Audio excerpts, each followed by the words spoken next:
Hello, everyone. Happy Friday. All right, sounds like audio's working. Turn on the background volume here a little bit. All right.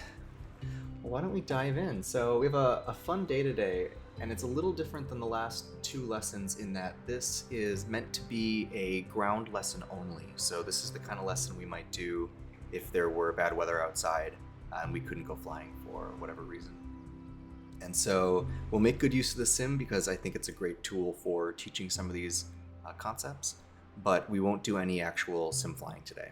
Um, the topic for today is all about ground operations around the airport. So talk about things like taxiing, we'll talk about communicating with the ground and tower frequency, talk about airport markings, wind indicators, things like that. All super useful pieces of information, especially if you want to go flying around to other airports in the sim, for instance. This will be a good way of knowing where you're expected to be and not expected to be on the airport. We'll also talk a little bit about some of the safety elements for this. Of course, operating in an airport in the real world is or can be a busy area, and so we'll talk a little bit about how the FAA accounts for some of that busyness and things you can do to prep for a flight when you're potentially going to a new airport. A couple quick administrative bits. So just a little background on the stream if it's your first time tuning in. So this is a live stream intended to talk about or to work through the Private Pilot ACS, so that's the Airman Certification Standards. So I am a real-life CFI, and the goal here is to kind of cover the core elements that would be part of your training as a new private pilot. So we started 3 lessons ago, so this is still pretty early on in the training.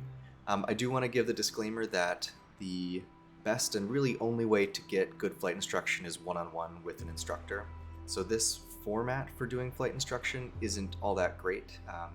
A flight instructor that actually knows you and be able to work on the areas that you're weak in, or at least be able to go back and forth and kind of practice things so that you're actually perfecting the skills is really, really important. So this sort of like almost lecture style isn't super conducive for real world flight instruction, but if you're a sim flight enthusiast or you just want to learn a little bit more about aviation, I hope you can pick up a couple of interesting things during the stream. Minor kind of things going on around the home where I'm streaming from. So I still am kind of getting my sea legs, I suppose, under me for streaming. So there might be a couple of bugs here and there. I'll be working on those as we go. I think many of the big ones have been hammered out. I'm a single pup parent today, so my wife is back at work. The storms in the bay have calmed down, and I have my 2-year-old puppy next to me. I don't think he'll be a problem. He's usually pretty quiet, but if you hear a dog barking, that might be what's going on. If you have any questions that come up during the stream, feel free to post them in the Twitch chat. I will try and keep an eye out to see if there's anything that people are asking about. Otherwise, if you have questions after the stream, maybe you're watching this in the evening and this time doesn't work for you for watching live, always feel free to post in the Discord under the, any of the channels, but there's actually a questions channel there that works really well. So I'll put that link in the chat right now. If you're listening to this and you have questions after the fact, I'd be more than happy to answer them.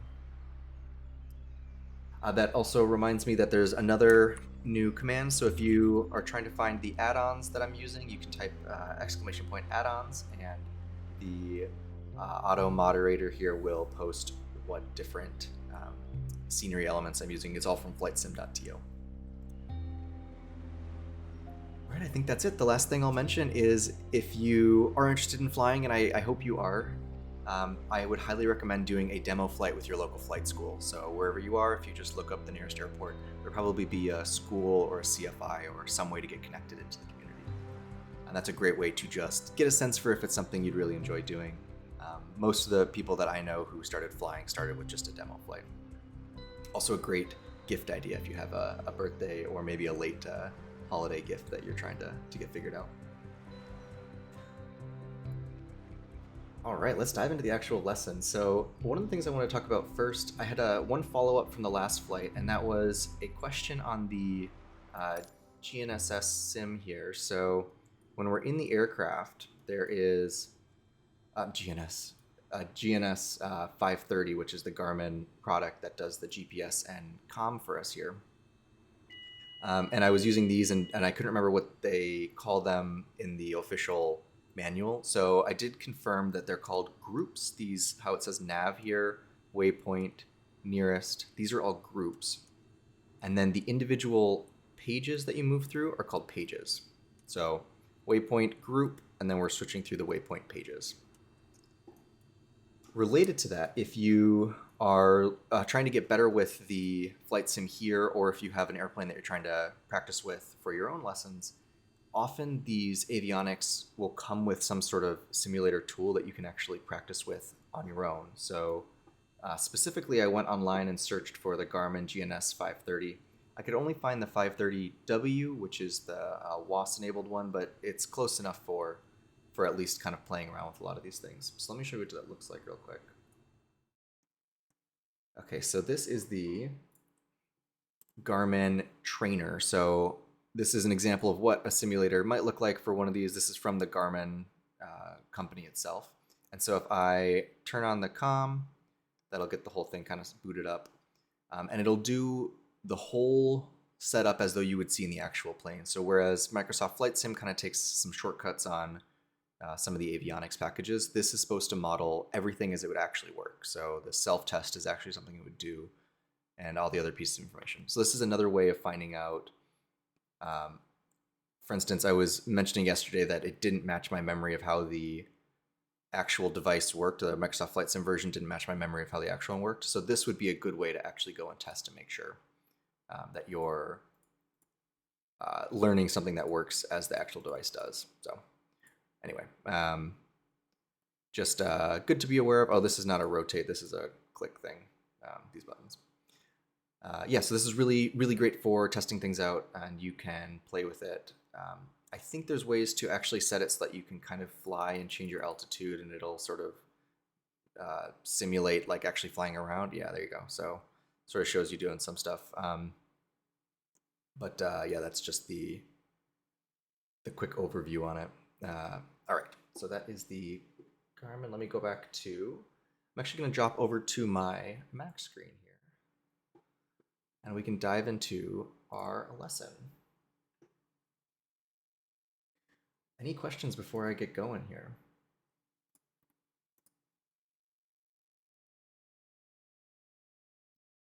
Pause. All right, great. Well, let's dive in. Let me switch over. Swing my mic around here.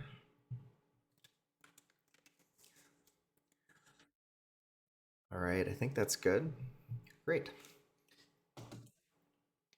So today we're going to talk about airport operations. This is all about ground and tower communications, ground ops in general, taxiing, light gun signals, other indicators that you'll see at the airport.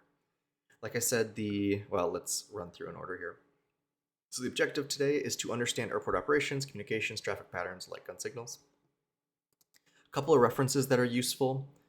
There is the Airplane Flying Handbook on ground operations, great chapter here.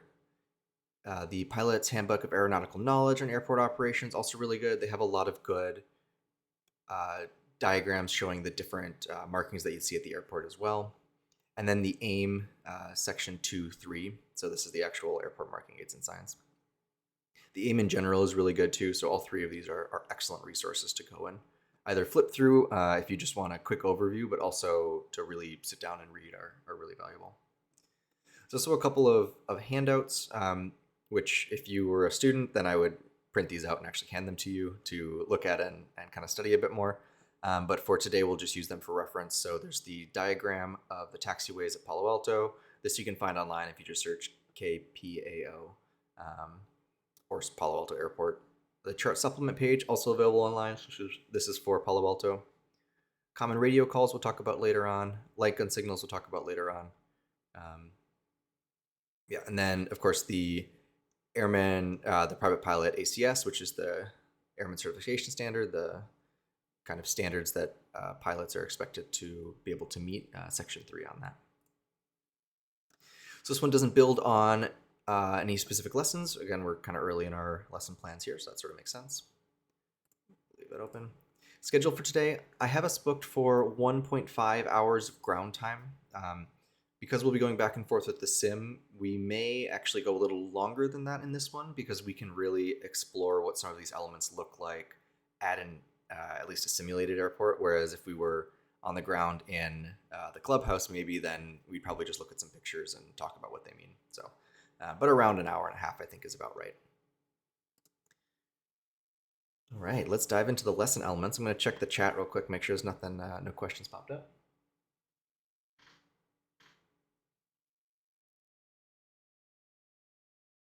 All right, great. So let's do it. So first thing we'll talk about is the airport features. So there's two aspects I want to talk about. One is wind direction indicators, which we'll get a lot of experience with as we fly around to more places, and then signs and markings from the PHAC and from the AIM. And we'll talk about each one for a moment here. So the first one is wind direction indicators.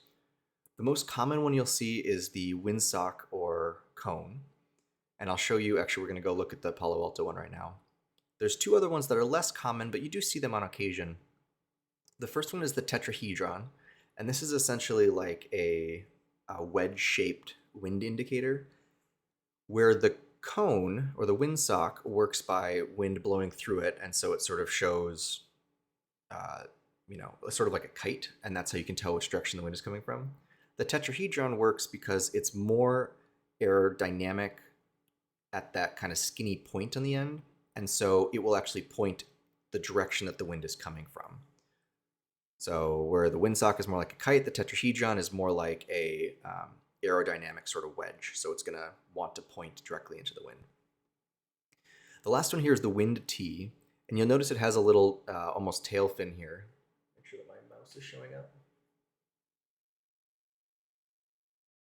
Good, okay.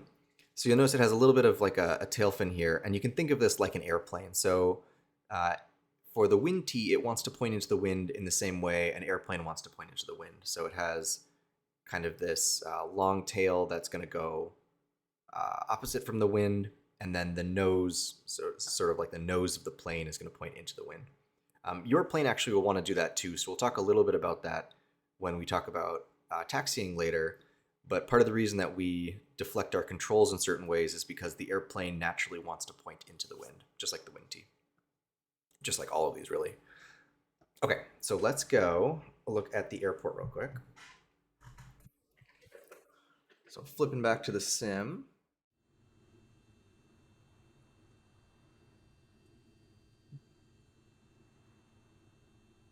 Get this guy hooked up. So this is live weather at Palo Alto. So we actually are kind of getting a little nicer out. It was pretty bad for the last couple of days, but now it's okay. Okay, so we're in drone mode. We're just going to go fly around. Now this is a Flight Sim TO add-on from a member of the community, so not necessarily 100% accurate, but I think it's certainly accurate enough and very useful to kind of go and look at. All right, so here's our example of a windsock. So this is what you'll see at most of the airports. There's a couple that I know of in the Bay that have tetrahedron. I don't know that I've ever seen the wind T, the one that looks kind of like an airplane, but they do exist. Most of the time you're going to see a windsock though. And we're going to play with this a little bit actually and see. So let's change this off of live weather. Okay, so we expect the windsock to show us the direction and then also the speed of the wind. So this is a 15 knot windsock. And what that means is that when the sock is sticking straight out, all the way extended, that means you have 15 knots or more of wind. So if I go into this wind layer, let's have wind coming directly from the east. And let's bump up that speed. We'll just put it at 50 just to like really... Oh, my little drone camera's getting blown around. All right, what am I missing here? Oh, I have gusts from the other direction. Let's see if I can... So now why is my sock looking like it's coming from the north?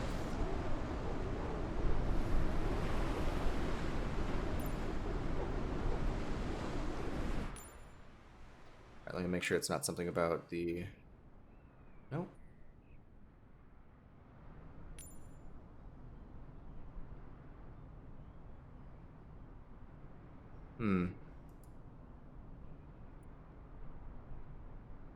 Well, so let's look at it a slightly different way, which is if it's the runway heading, so looking the direction we're looking, right next to us over here, we see on the ground it says runway 31. So that's also the magnetic heading. And so if we put the wind directly from 31,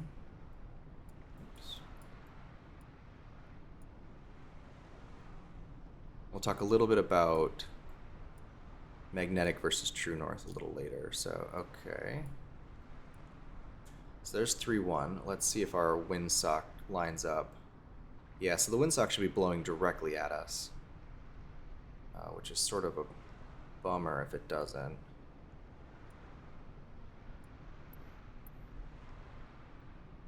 wonder why that is.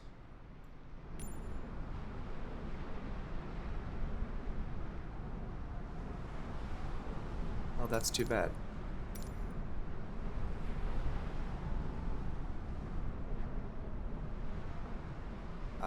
Apologies, I didn't test this part. I sort of assumed that the windsock would just work, because that's a pretty important part of the sim.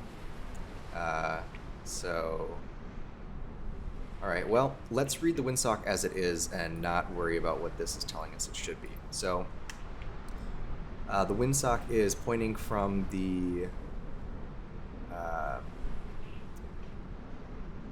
more or less the south. So again, this is wrong. Let me see if I can. Oh, alright, that's fine. Okay, so this windsock would tell us that it's calm wind, there's no activity at all. If we take this, now we got it from the north. Again, this isn't blowing from the correct direction, but that's alright. So this is showing now that we have a crosswind. And if we have every segment of the windsock that is lifted is another 3 knots of wind that we're seeing. So at 3 knots here, we expect to see just one segment up, and so that looks about right. If we add in another 3 knots of wind, we expect to see a second segment lift. And so I would expect this to be a little bit higher. This guy right here should really be kind of level out. If we go to 9, then we'd expect to see 2 more lift.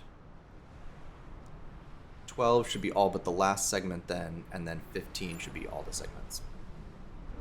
So that's not great. I would expect that to work a little bit better. Let me see if it's the add-on that's doing this. So I'm actually going to zip over to, let's do this. Let's go over to SFO and we can look and see if their windsock works a little bit better. We can also look at some of the runway markings over there, which is kind of fun.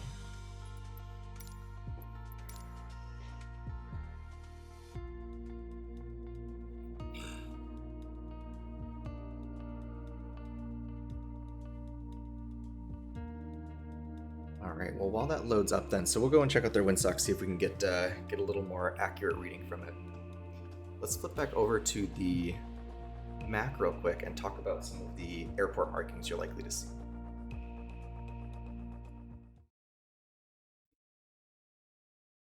So we talked about the wind direction indicators.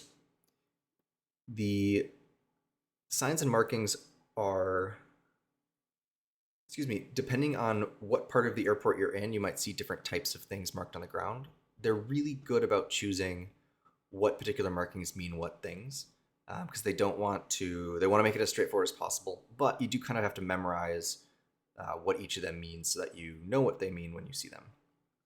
I really like the summary on cfinotebook.net. So if you are interested in digging into this a little bit more, that's a really good place to go check out.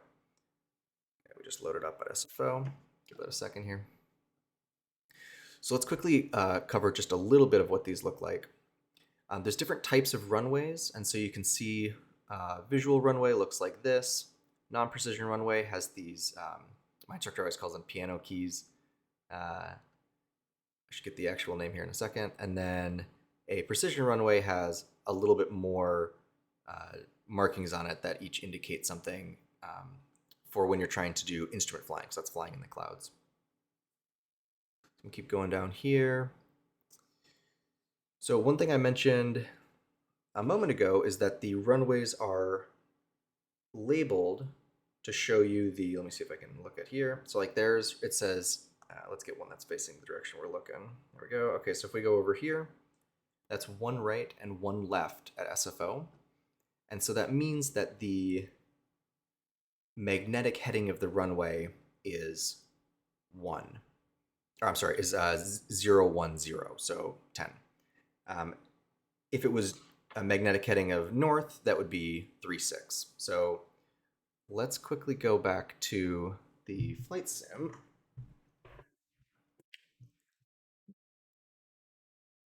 And the reason that that is important is that if I look down at the ground in front of me, so I see I'm lined up at SFO and I see the numbers 10, which is the runway number, and this is 10 left because there's also a 10 right over on the other side.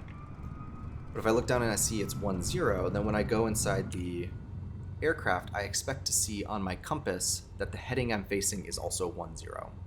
So sure enough, this is east is 090, and so 090, and so the direction that we're facing right now is about 10, looks like 104, 105, but 10 is the kind of first 2 digits of the full 3-digit heading. And so sure enough, we're lined up with the runway we expect to be lined up with. This is really important if you're at maybe a busy airport like SFO or one where there's runways at angles to each other, because before you take off, you can look down at your compass and confirm that you're actually facing towards the runway you expect to be facing towards. Okay, so there's one element of these. Let's flip back over here. So this is the full runway, what it looks like with all the markings. And SFO, where we are now, has most of these. Runway centerline marking is the dotted line down the middle, marks the center of the runway, and also kind of where you're trying to align when you land. The most important thing for landing is that you're moving straight parallel to the runway, but you should be also landing on the center line. The aiming point is the kind of visual target of where you want to be landing as an aircraft. So this is especially for large sort of jets and things like that. In a small aircraft like a Cessna 172, we can often land before the aiming point, or we may choose our own aiming point that's a little closer because we don't float as long. But if you look at, for instance, we don't have to go back to the sim here, but you can kind of see, here's runway 1 right, and this aiming point you can see in the satellite imagery is a little bit more worn in, or has a bit more tire markings often, because that's where the big airplanes are attempting to land. Looks like they recently redid a lot of this when this imagery was taken.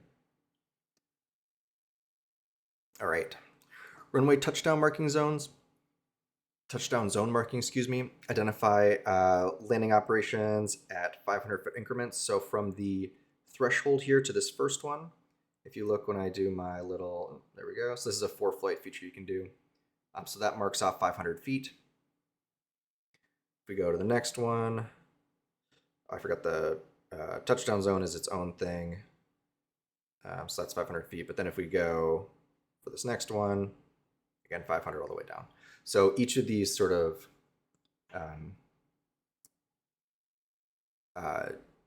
double parallel markers or single parallel markers tell you how far along the runway you are, which is really useful, especially if you have only a certain amount of land that you can, or a certain amount of runway that you have available to use. Let me say that differently. Every time we land, we have to land on the runway. And so we have to land as close to the beginning of the runway as, or we should land as close to the beginning of the runway as we can to maximize how much runway we have available to land on. And so these are a good visual indicator of how much of that runway you've used. Side strip markings are just the white lines that you see on either side. Just mark the edge and kind of give you a visual contrast to where the runway ends. Runway threshold markings are the piano keys that I mentioned before. So let me see if I can, yeah, those guys. And then this, and that's the number of stripes actually tells you information about the runway. We don't have to necessarily memorize that, but it's kind of cool to know. Displace threshold then is, although you may have a runway threshold, so let me clear this real quick. So we have this runway threshold here, and sometimes the runway threshold would be at the very beginning, like there's no, how do I put this? None of this would exist. You just kind of taxi right on and then go. That's pretty common to see, especially at smaller airports. Occasionally you'll have what's called a displaced runway threshold. And so a displaced threshold is this section at SFO. And so an aircraft is actually allowed to taxi here and then take off from here. So I sort of think of it as like these little arrows telling you that it's okay to do your takeoff roll from there. But when you're landing, you're not allowed to land there. So an airplane coming into land is supposed to touch down after the runway threshold. Relocated runway threshold is sort of an interesting one. That's this one that's being shown. They're not super common to see, but interestingly, we have one at Palo Alto. So let me go in here. So Palo Alto actually has a displaced runway threshold. So unlike that, I'm sorry, a relocated runway threshold. Unlike the displaced one where you can use it for takeoff, at Palo Alto, you're really not supposed to start taking off until you've actually crossed the runway threshold, because this is a relocated runway threshold, not a displaced runway threshold. And one really good indicator of that is that all of these markings in here are all yellow. So if it was one, it wouldn't have this curve to it, is one good tip off. But also, it if it was all the white arrows going forward, then that would indicate that you could use it for your takeoff roll. All of these things, if it feels like it's a lot of information, we will be using these every time we go flying. So pick up what's useful for now, and then mostly try to build a general awareness of what all these elements are. It's also really good to go through, read the AIM, read the PHAC, and you'll get more familiar with all those things. All right, anything else?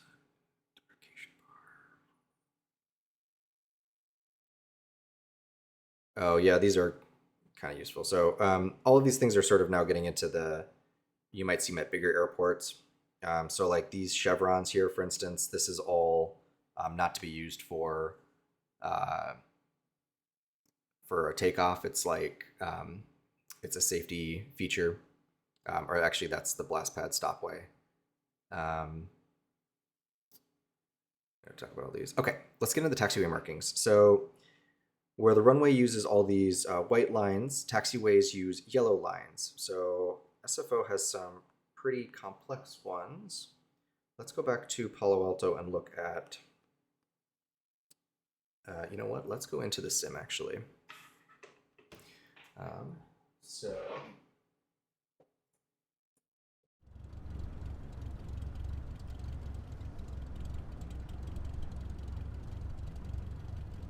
All right.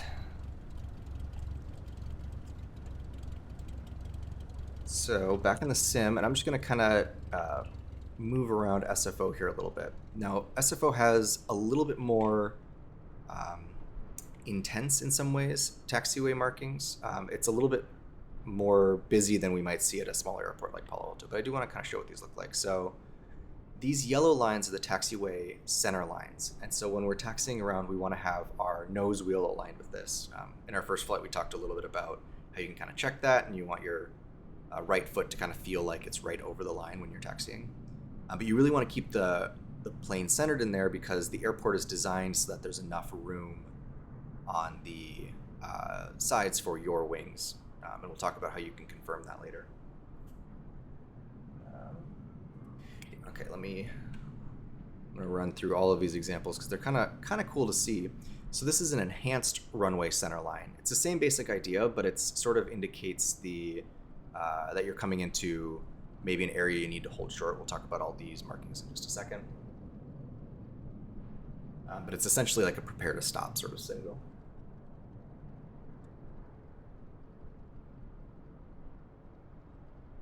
Okay, there's the taxiway edge lines. There's the double bars here. Let's see if there's any. I'd love to show a run-up area, but SFO is the wrong place for that. You also might see dashed lines for these, and that sort of indicates that there's like an area intended for use by the aircraft that you might cross. So whereas the solid lines, solid double line you don't cross, that dashed one you might.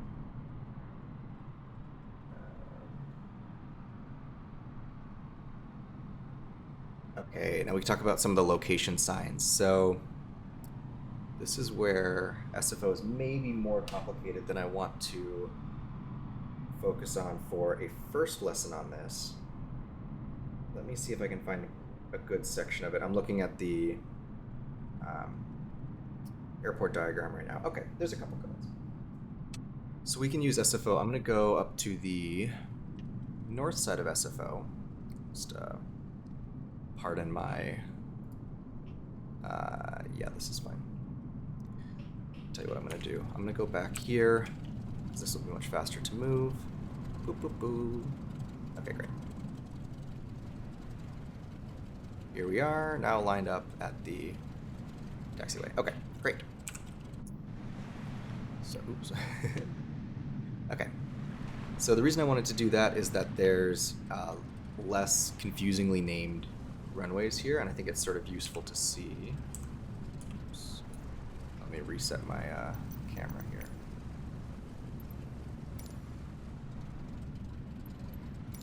Kind of fancy animation. Okay, so one thing to see on here is this sign off to the shoulder, and that tells us what taxiways are leading away from the intersection that we're coming into. So the black one is the taxiway we're on, so that's Lima. That's this one. And then Charlie, to the left and to the right, the C, and we'll talk about the phonetic alphabet in a moment. But Charlie, which goes left and right, then departs the intersection to the left and the right. Let's see if I can find a good place where they might have the...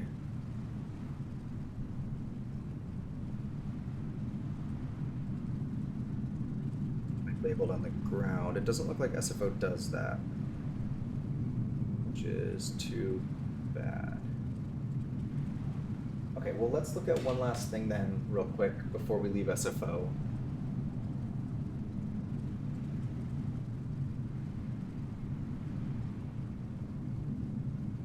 So I'm gonna go right up here is okay. So these are runway holding position markers, and essentially what it means is that you're in crossing this double line with the dashed double lines on the other side, you are entering the runway surface area, and so you need to have permission from ATC from the tower before you cross this line. We'll hear this on every flight when we go out. They'll say something like cleared for takeoff 3-1 if we were at Palo Alto, and that is our permission to cross that line. If we don't have permission to cross it, we can't. Even if you're just taxiing around. So if we were just trying to get over to the main terminal buildings and we wanted to cross here, we still can't cross these lines without permission. Sometimes if the airport's really empty, for instance, like maybe it's a small airport or early in the morning or something like that, the tower may clear you to cross all these. They'll say something like taxi on Lima, cross runway 28 right at Lima, and that would be your approval to cross it. If you're ever not sure, you can always ask ATC and clarify. They'd much rather have you confirm that you're cleared to cross it than to violate the runway area, because that ends up being a bit of paperwork for the tower and potentially you, depending on what happened. Okay, the other thing to read out here is, just like we had that location marker, here we have a runway. Let me make sure I get this name right before I...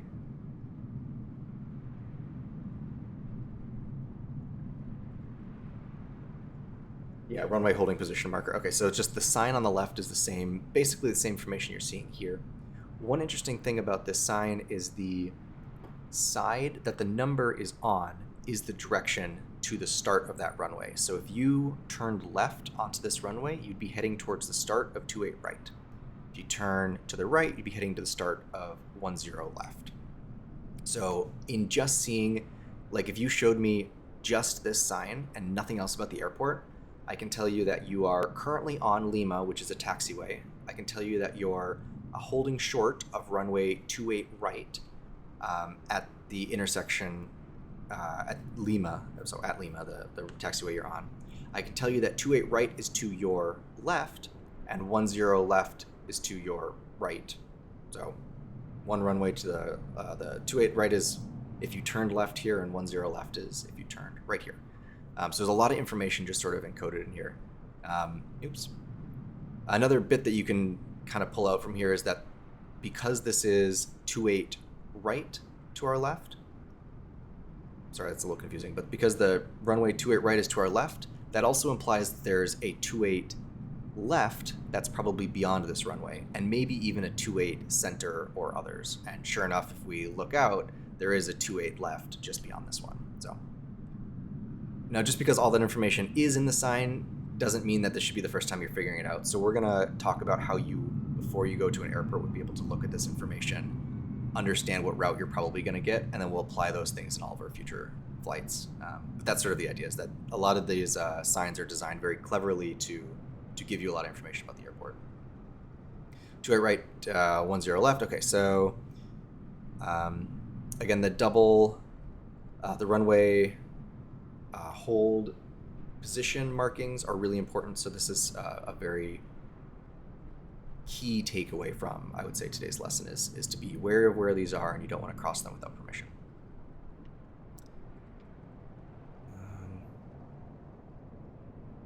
I think that's a good place to end for today. There's a couple other markings that you should definitely read about.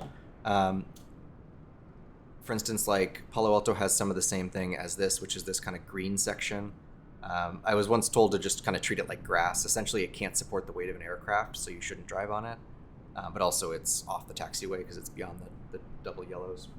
Let me quickly skim, make sure I didn't miss anything.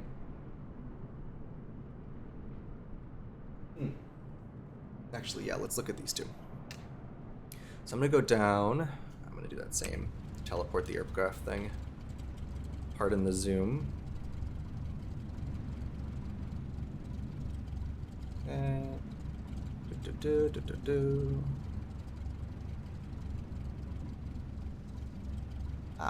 This is not what I would expect to see here.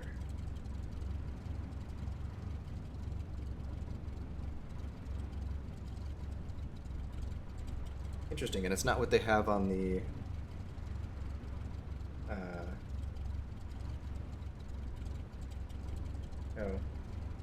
Sorry, I'm looking on the satellite imagery from SFO to see if I'm expecting something different than I should have been. Let me jump over to where I see it for sure on the satellite and see if maybe that gives us the indication, and then I will take that as an action item to figure out why it's not there, if that is the case. Okay, yeah, so, well, what I was expecting to see is an indication of the approach end of the runway. So instead of just having 19 right here, indicating that this is the start of 19 right. So because it's the very end of the runway, we don't have we don't have any second runway information here. So even over one, yeah, see, this is okay. These markings aren't what I'm expecting to see.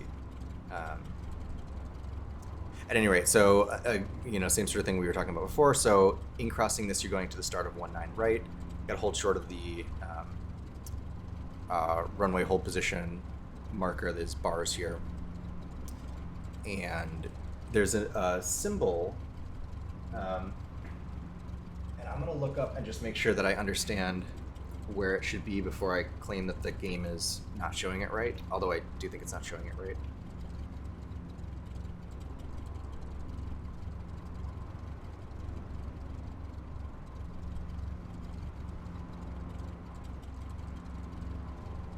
Funny because I know of one.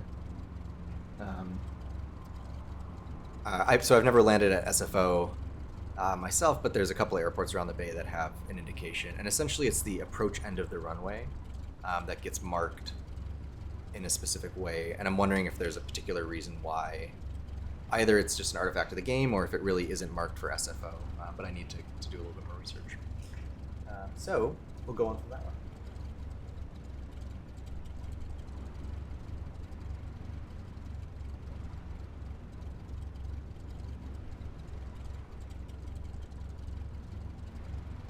Okay, let's do this. I'm going to flip back over to the Mac, jump onto the next topic, and then load back up for Palo Alto. So, yeah.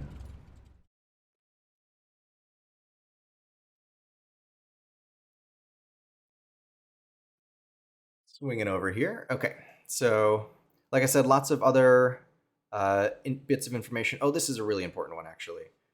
Which is if you see an X through a runway, that means that it is a closed runway. Sometimes they'll do it temporary, sometimes they'll do it or permanently be lit up sometimes.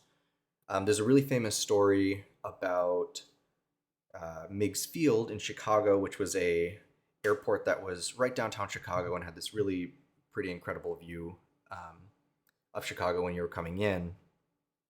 And the mayor of Chicago didn't like the airport or wanted it to be used for something else. And so he decided, I think it was like days before his last day as mayor. So Meigs used to be right here, where there's now Northerly Island. So you can imagine, downtown Chicago is right there.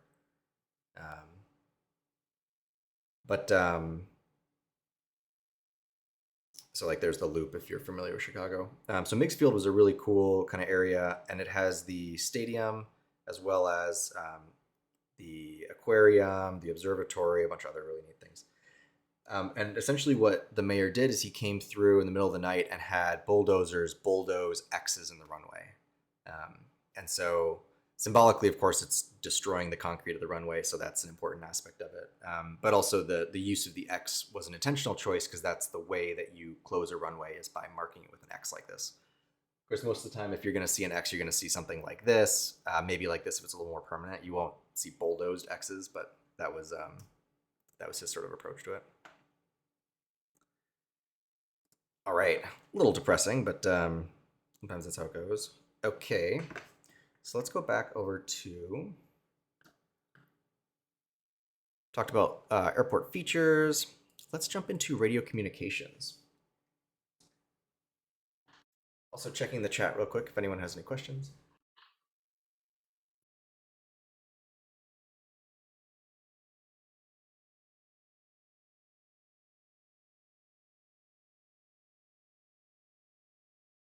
Right, so radio communications. One thing to know, and I'll have this in the homework section too, is you want to memorize the frequencies used at Palo Alto. I would say to a student who was studying with me at Palo Alto, because you want to have these down cold. You don't want to have to be looking them up because you're going to use them all the time. I think one of the mistakes I made as a private pilot is I over relied on my CFI to tell me the frequency all the time, kind of thinking I would just pick it up over time.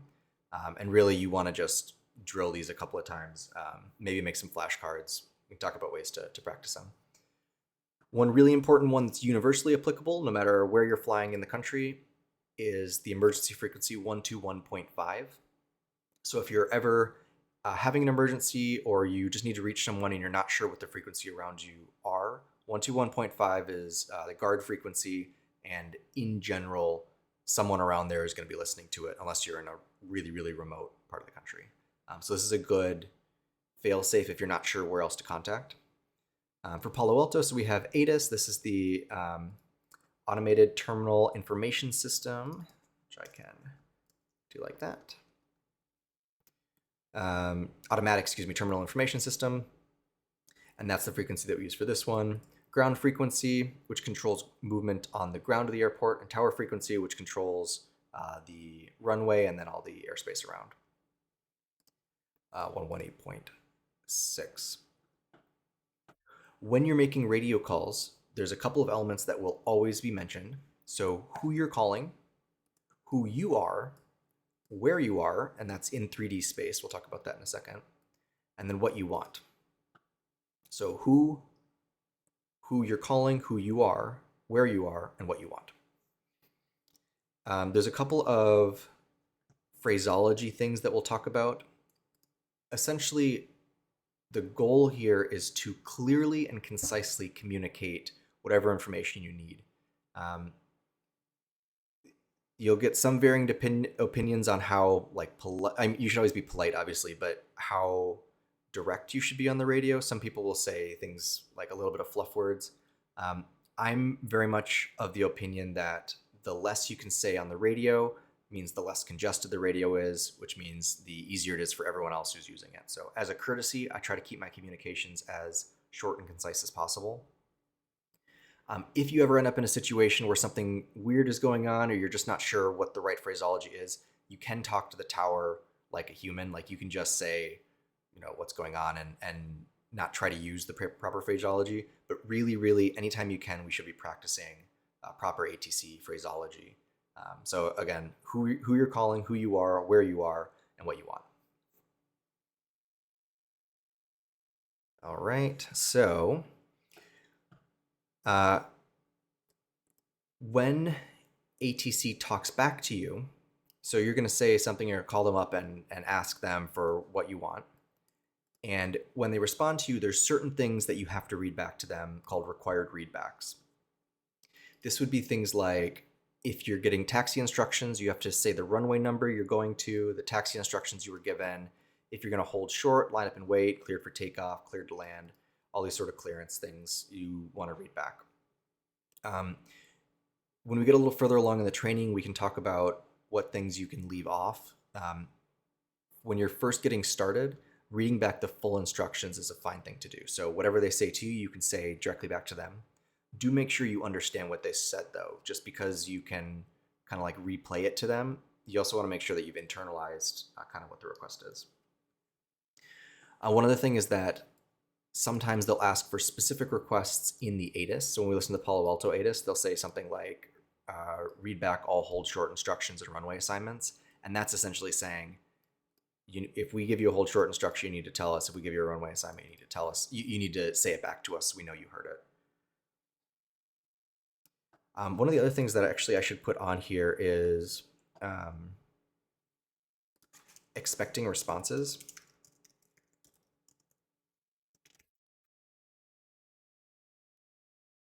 So responses, that's fine. When you go to an airport a lot, you will start to be able to anticipate, actually I'm going to call this anticipate what they're probably going to tell you to do. So for instance, if we're at Palo Alto and maybe you were on the flight 2 days ago and we were looking at the airport. So we're going to go to the airport diagram. So we're currently parked on Quebec and we are asking to taxi to the active runway, which let's say today is 3-1. Probably, they almost always tell us to go the taxiway that we are parked on, Yankee Terminal side, Yankee 1, Zulu, which is this taxiway.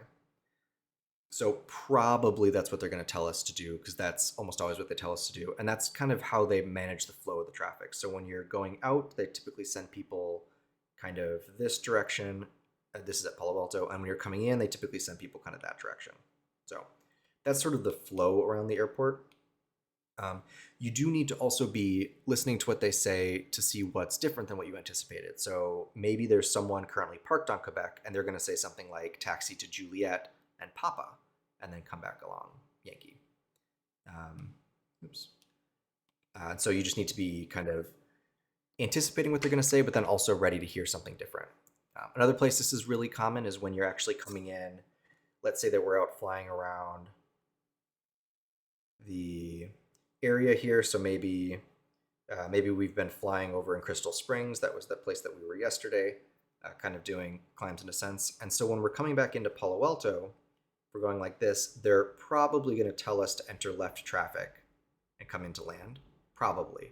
And they'll give us certain altitudes not all the time, but it just sort of depends on how busy they are, how specific they get with their instructions. And so you can kind of anticipate that's probably what they're going to tell you, and then be listening for the differences between what you expected to hear and what you actually heard. All right. Um, required readbacks. If in doubt, read back the full instructions. I'm actually going to move this guy up.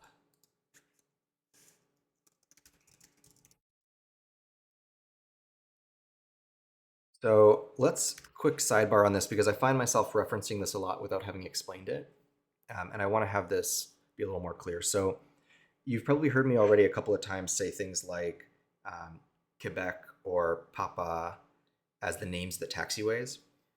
So this is based on the phonetic alphabet, and it's a way of communicating clearly over the radio letters and numbers. And so we use this in aviation all the time. You'll notice the aircraft, when I make my own call sign, I say Alpha Lima, Tango, India, Sierra. And so that's Altus, the Jules Altus, just in the phonetic alphabet. The taxiways then, for instance, Q is Quebec, so we are on taxiway Quebec. So let's look at what this phonetic alphabet actually is. Oops. So you can find this sort of thing in a bunch of different places if you search phonetic alphabet. It's also in I know it's in the Pilot's Handbook of Aeronautical Knowledge somewhere. I don't know which chapter it is, but it's in there somewhere. And so if we look at like character A, this is pronounced alpha. And B would be bravo. The reason that they're said specifically like this is because the series of consonants is meant to be distinct enough that they're hard to confuse. So these words and these sounds are chosen so that you can understand them even if the frequency on the radio is a little garbled. There's a couple of ones that are worth pointing out just because they're a little odd to get to that goal though, right? Because we want to make sure that it's really clear what's being said. They then have kind of unusual pronunciations. One of the ones that, the most common one that you might hear is niner. So we should say, whenever we're going to say the number 9, runway 19er, we wouldn't say runway 19, we'd say runway 19er. And that's just for clarity on the radio. Another couple that this one is a really good practice, and you do hear it almost always done correctly. I'm now trying to think back if I've said it wrong today, but I try to say this right. At least this is an important one for clarity.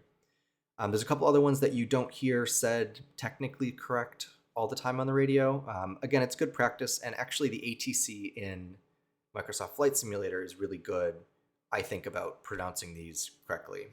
So if you want an example, that's one way to kind of hear them. Another one, for instance, to call out is for 3 on the radio, we say tree.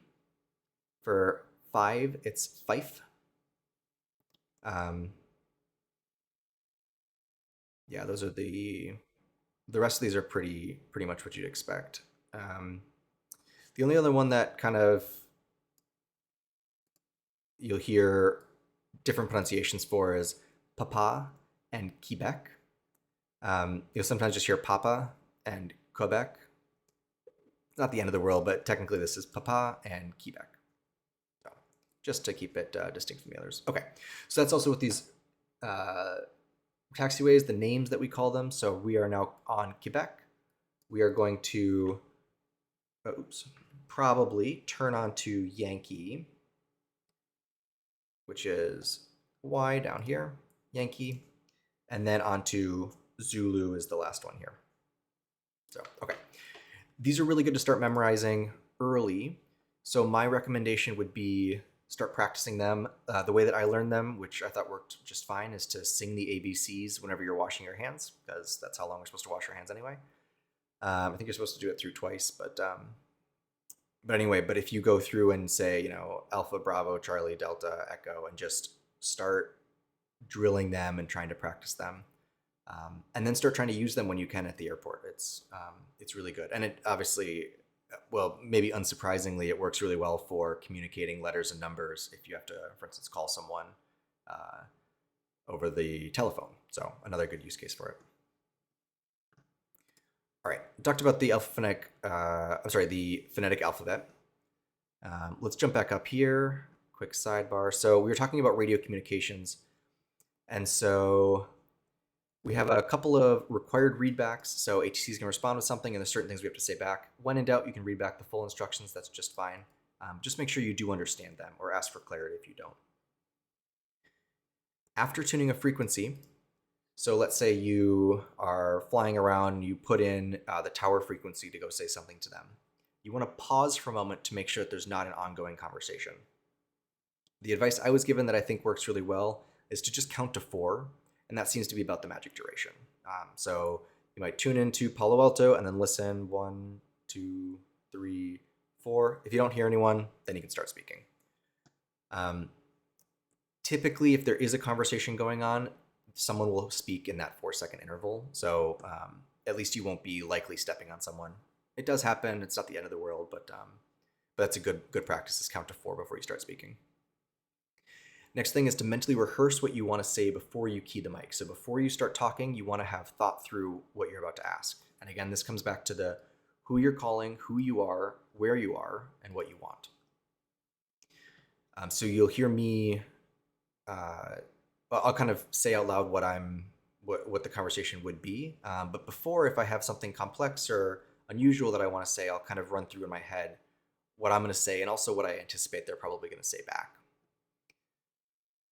If you are in doubt, ask for clarification, or you can request say again. And say again is the standard phraseology used to mean please repeat whatever was just said. Or you could say again a specific piece of information, like say again runway assignment. And then they'll say that piece again for you. Again, anticipate the response, pay attention to any unusual elements. Oh, I did add this.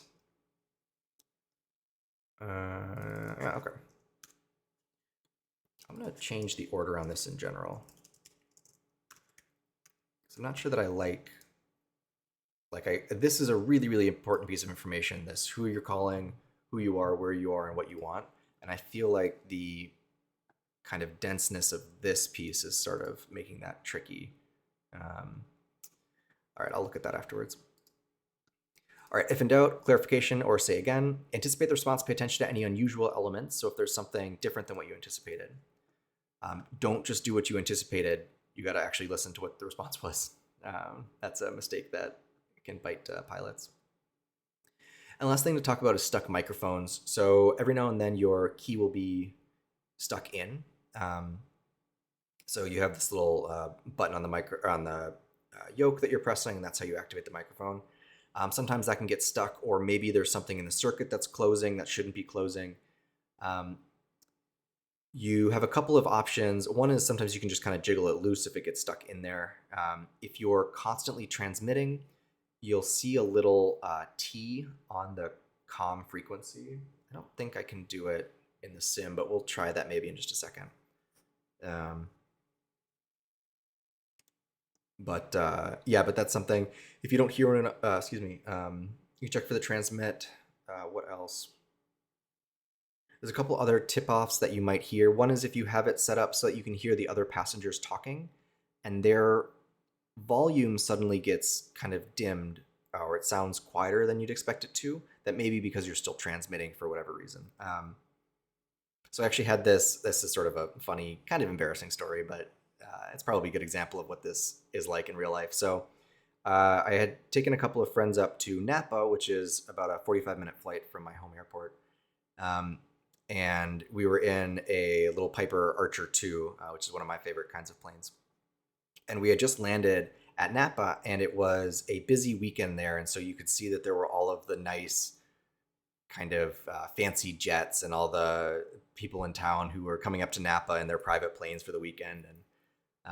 And Napa is really nice because they're really, really good to pilots, both general aviation, just kind of like the 4-seater planes like what we might take up there, but also they'll then accommodate for the big planes.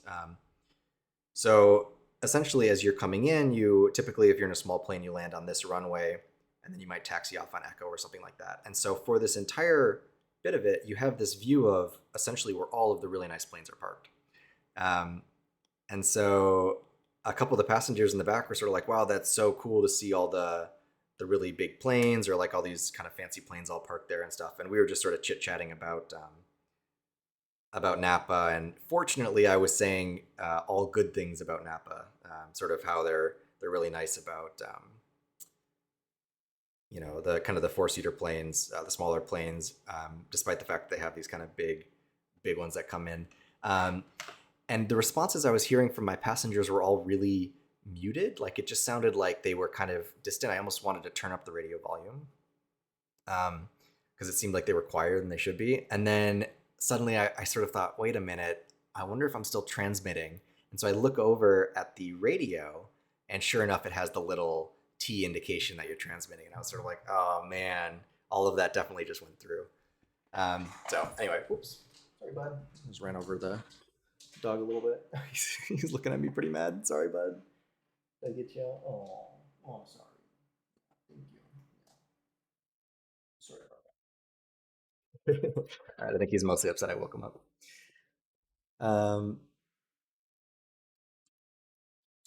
Okay, so I'm going to switch over to the sim real quick and see if we can actually see the transmit receive. I don't know how they model that, and I have this feeling like they probably don't, but it's worth looking for. So I'd expect to see something kind of in here, maybe up on this. There we go, transmit. So there's a little green transmit icon. And so if I go to ATC, we'll tune on traffic, and let's announce taxi and see if that lights up. No, okay. So what should happen is that while you're transmitting, that would actually go. I don't think I can, because the button to use it is right here, and I don't think I can get to the other side of this to push it. Yeah, all right, well, that's right. Worth a shot. So you might be able to check, for instance, this guy right here would tell you if you're transmitting on it. On some comm systems, they'll also put like a little T maybe in the comm box or something like that. So there's different places where you might find it. All right, worth a shot. Back to the Mac.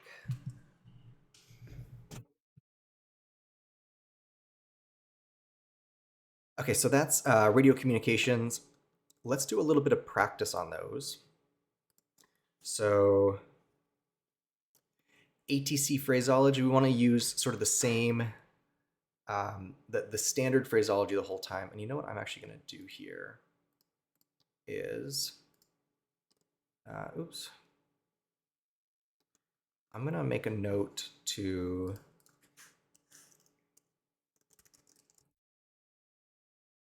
populate some of the standard phraseology, things like say again or Wilco and what those mean.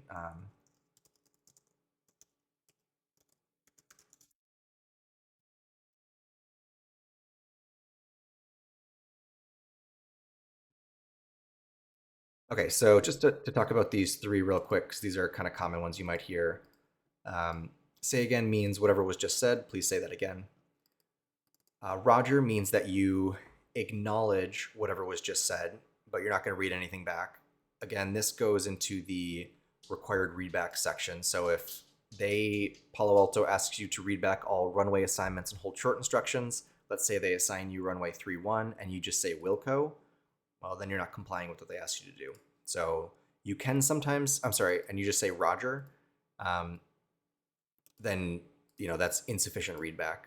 Sometimes that's okay, depending on what it is. Like they might tell you there are birds that have been reported on the takeoff area from the runway, and then you might say Roger.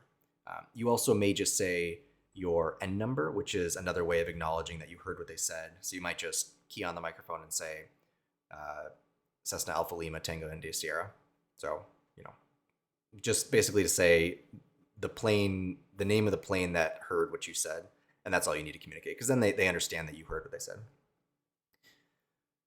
Every now and then, well, that's maybe good for another lesson.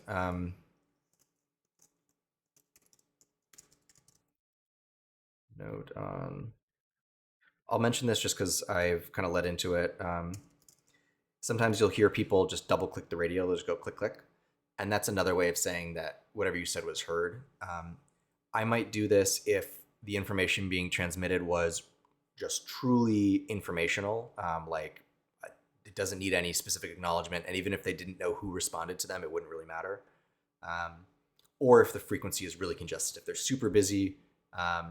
Again, if I need to read back things, I need to read back things. It doesn't matter how busy it is; they need that communication. But if they're giving me a piece of information that normally I might acknowledge more with a full response or with my end number, I might just do a double click on the radio.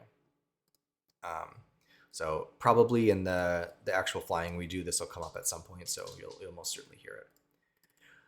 The last one is Wilco. Wilco means will comply, and essentially it's similar to Roger, but it additionally means that whatever was asked of you, you will actually do that. If you're getting a clearance to land or something like that, you're probably going to read back, well, you should be reading back the actual clearance. So a Wilco might be used if it's, something about the turn radius or something else where it's like the specifics of what the ask were aren't. Let me say this differently. You can only use Wilco when you've understood everything they asked of you, you don't need any further clarification, and you just want to communicate that you're going to comply with that ask. Most of the time when we're getting requests from ATC, we want to read back what they said to make sure that we understood correctly what they asked us to do. So Wilco is really uncommon to hear on the radio, unless it's like just certain situations, or if it's, I guess except in certain situations. I would be hard pressed to think of a time that I would feel okay with a student pilot saying Wilco on the radio, because you really want to make sure that you've understood what ATC asked of you. But you might hear other pilots say it. That means will comply. Another thing you can do for radio communication practice is to listen to the Palo Alto Tower frequency either on a handheld radio or at liveatc.net. I highly recommend tuning into liveatc.net and just getting some time listening to what they're saying on the radio. If we have a little bit of time at the end, actually, we may do that because I think hearing it is really, really helpful. And I can show you sort of how to operate that site. But let's dive into a couple example radio calls. So, excuse me, go like that. So one thing is you don't forget to listen to ATIS prior to the first call. So before taxi or before calling tower upon returning to the airport, you want to listen to the ATIS. So if we were ready to taxi for runway 31 for pattern work, I'm going to do one of these. This was written from the perspective of a Citabria, which is a great plane, but I've been using Cessna for these lessons, so that's okay. We can still do this. So ready to taxi for runway 31 for pattern work. So we're on Quebec, let's say.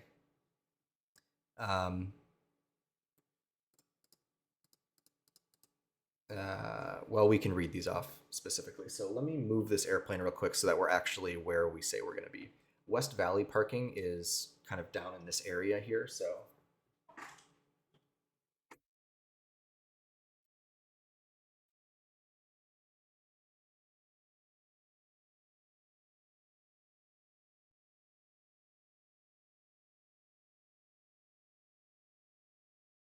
give that a second to respond. But anyway, so you'd say Palo Alto ground, so who you're calling, Citabria 37, this should be Tree 74 Delta Mike, parked West Valley, so where you are. So in our case, that would be parked Quebec. Taxi 31 with November, closed traffic. So essentially this is, again, that same formula. Who you're calling, Palo Alto ground, they control the ground movement of the airport. Citabria, Tree 74 Delta Mike, who you are, where you are, parked West Valley, and what you want. So we want a taxi to 31, we have information November, and we want closed traffic, which means we're going to stay in the pattern and just do traffic pattern work. Again, anticipating the response, they'll probably say something similar to Citabria, Tree 74 Mike, 4 Delta Mike, taxi Tree 1 via hangar side, which is this, essentially. Juliet, Papa, Yankee, Yankee 1, Zulu, advise ground when rental complete. So let's draw that out. And I don't know why the sim isn't responding. Let me see if I've got something silly going on.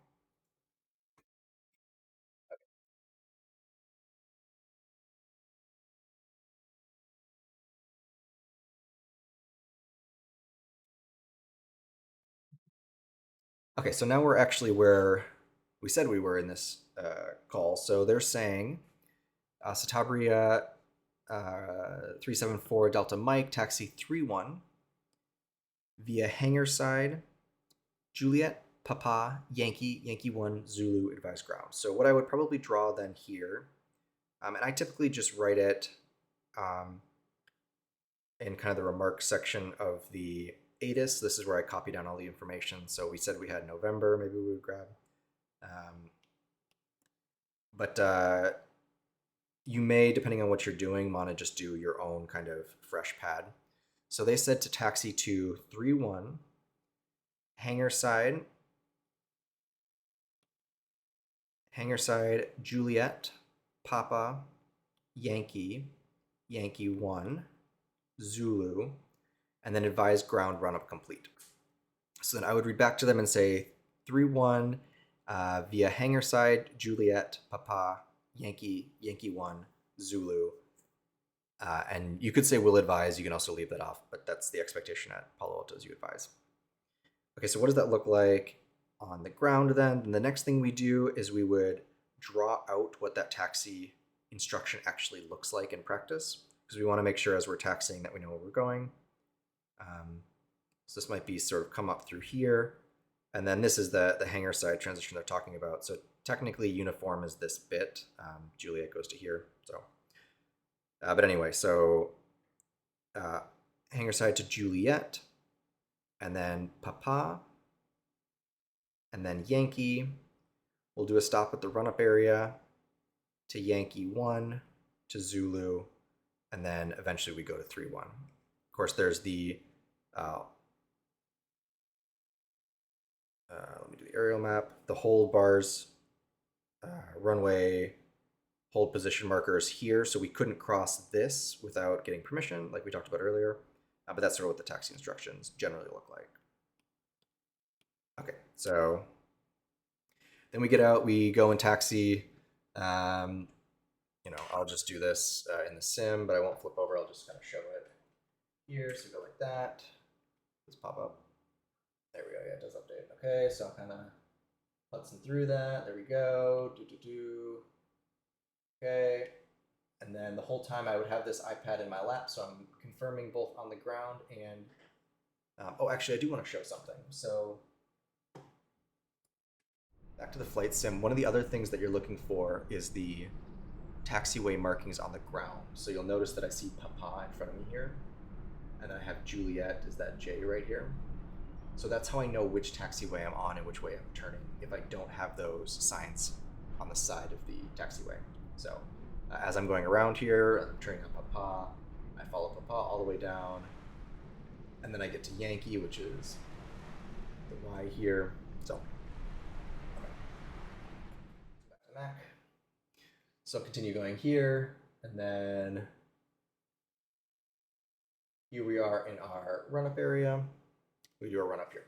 Okay.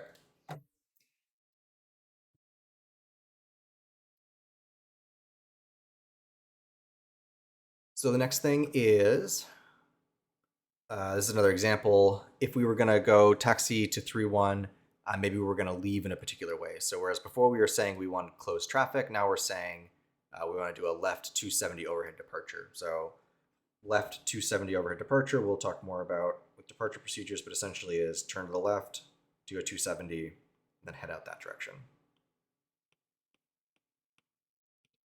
Okay, so that would be another one we might ask for. And then they'll give us a sort of similar thing. Now this is going to runway 3-1. So in that case, they're probably going to say similar start, hangar, Juliet, Yankee, Yankee 3. So in that case, we're going all the way down to here. So we stay on Yankee until Yankee 3, and then Zulu. And then we're going to say hold short of 1-3, which is all the way down here. Oh, actually, sorry, they would tell us to hold short. Yeah, this is a good point. They would tell us to hold short of Yankee 3 here because they're going to switch us to tower before we taxi on to Zulu. Or they might. They might also have us taxi all the way through. It just depends how busy they are. Okay, after run up, ready for takeoff. So At Palo Alto in particular, they want you to notify, advise when run up complete. That's something that you'll hear them say a lot. So what that means here is once we've finished our run up, we're going to say Citabria, whatever the numbers are. So Alpha Lima Tango India Sierra, run up complete. And then the ground frequency is going to respond something like hold short Yankee 1, contact tower. We read that back, hold short Yankee 1, contact tower. Then once we move up to the Yankee 1, which is, it's too far. So once we moved up to Yankee 1, we'll be holding short of the yellow bars. Actually, let me show what that looks like.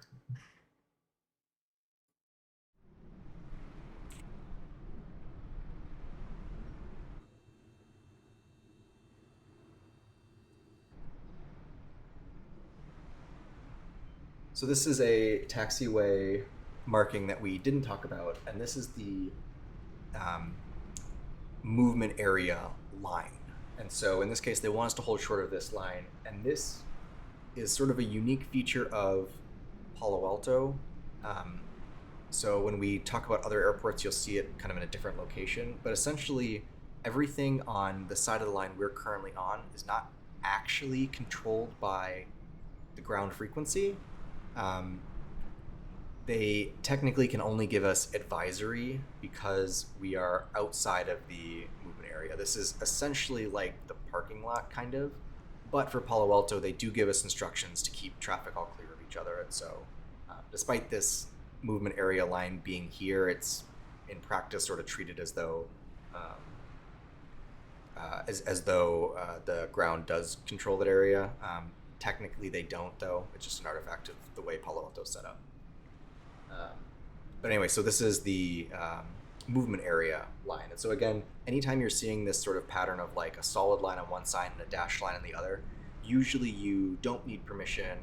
Well, it sort of depends, but typically it means that like you can leave that area, and then you've how do I put this? You probably need more permission to cross through the solid line than you would to cross through the dashed line, is a way to think about it.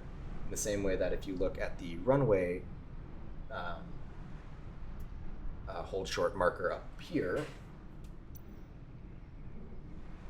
that guy, again, it's the same sort of like, in that case, is a double solid line on one side and the dashed line, double dashed line on the other side. So to leave the runway, you can just taxi off, but to go onto the runway, you need that extra permission.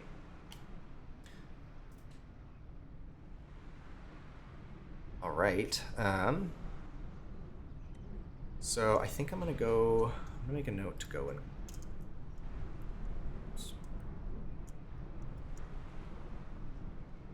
All right. Jotting down. Okay. Back to the Mac. Okay, so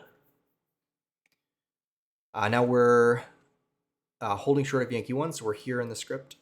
Next, we would contact tower for a takeoff clearance. So we'd say something like Palo Alto Tower, Citabria 596 Juliet Romeo, ready for takeoff. And we expect to hear back Citabria 596 Juliet Romeo.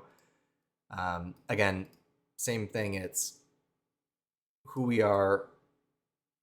Oh, this should be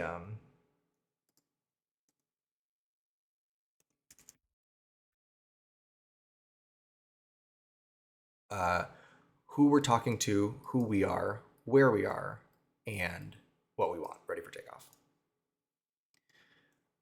This originally wasn't in the script.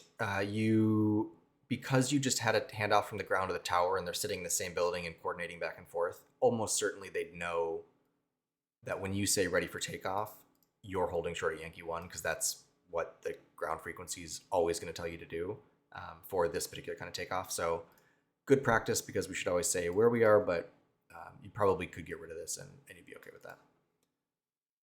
Okay, so then they're going to say something like hold short runway 31, and then we'll read hold short runway 31. So that means hold short of those double yellow hold bars here, the runway hold position markings on the ground. You don't want to cross that. So that's what hold short means.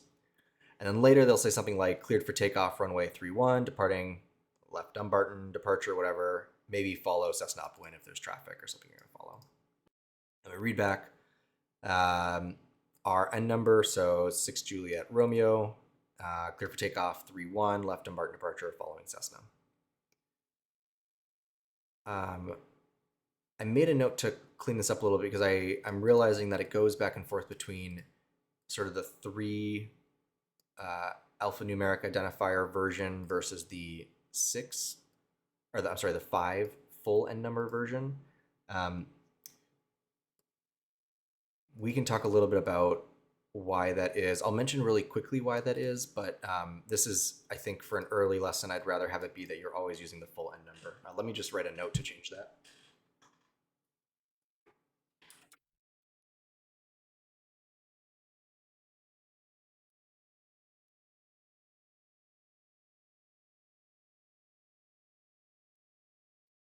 So just to quickly touch on what this is about, if the tower, when they respond to you, shortens your N number, then you can use the short version of your N number.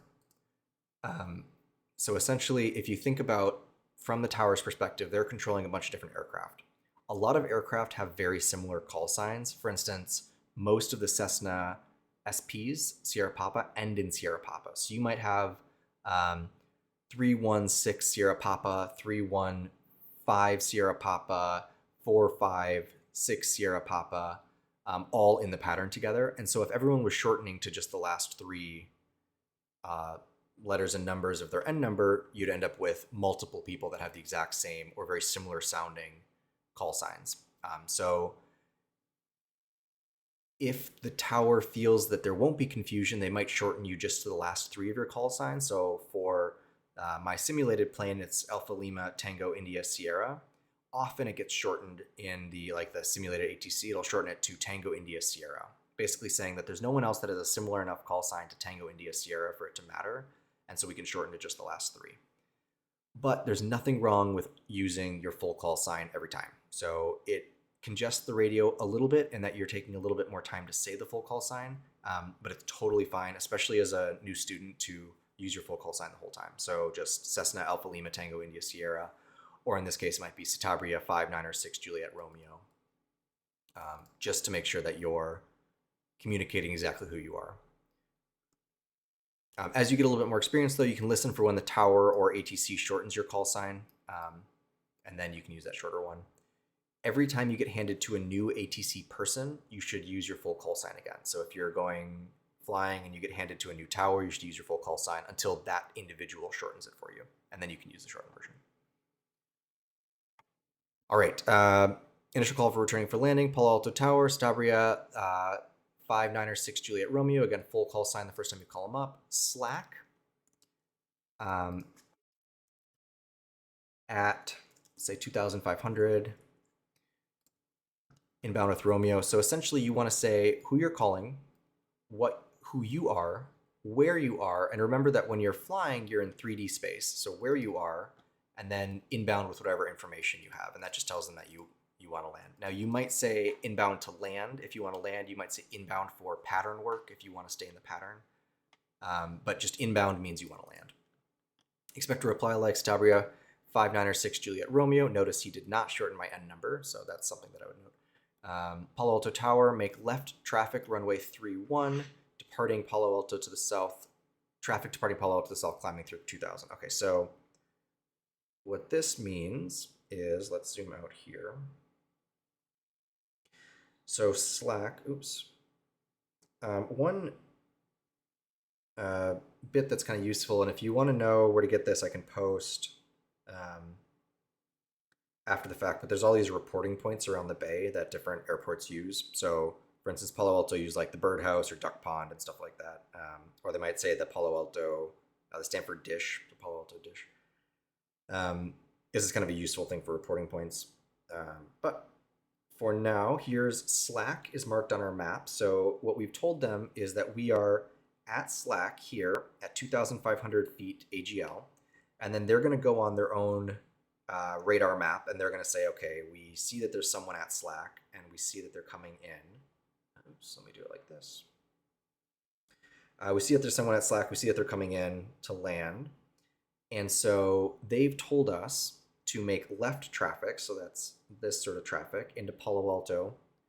And then they've made us aware that there's traffic departing Palo Alto to the south, climbing through 2000. So what this piece of information means is that there's someone else is going to do this sort of thing and climb through 2000 and then depart off to the south like this. So this is just to let us know. Let me make this a little more clear, sorry. So they're going to kind of go like that, and then actually let me do this correctly. So they're going to probably go all the way up to the Dumbarton Bridge up here, and then they'll turn like this, and then they'll probably start heading towards the south. The reason the tower is letting us know that is that if there's traffic we should be aware of, because we're going to be flying across their path, they just want us to be on the lookout for that traffic. So that's why the next line says left traffic 31. That's the direction they asked us to do, which is this sort of pattern. And then we're looking for that traffic. All right, arriving on downwind, we expect to hear something like Citabria 6 Juliet Romeo cleared to land. So while we're arriving on downwind means we're kind of at this point in the traffic pattern, so planes may be coming in like this. We'll talk more about pattern operations. Typically, we kind of follow the 101 along here. So that's sort of what our typical downwind would look like. So as we're getting to like this point in that, they might say something like Citabria 6 Juliet Romeo cleared to land, runway 31.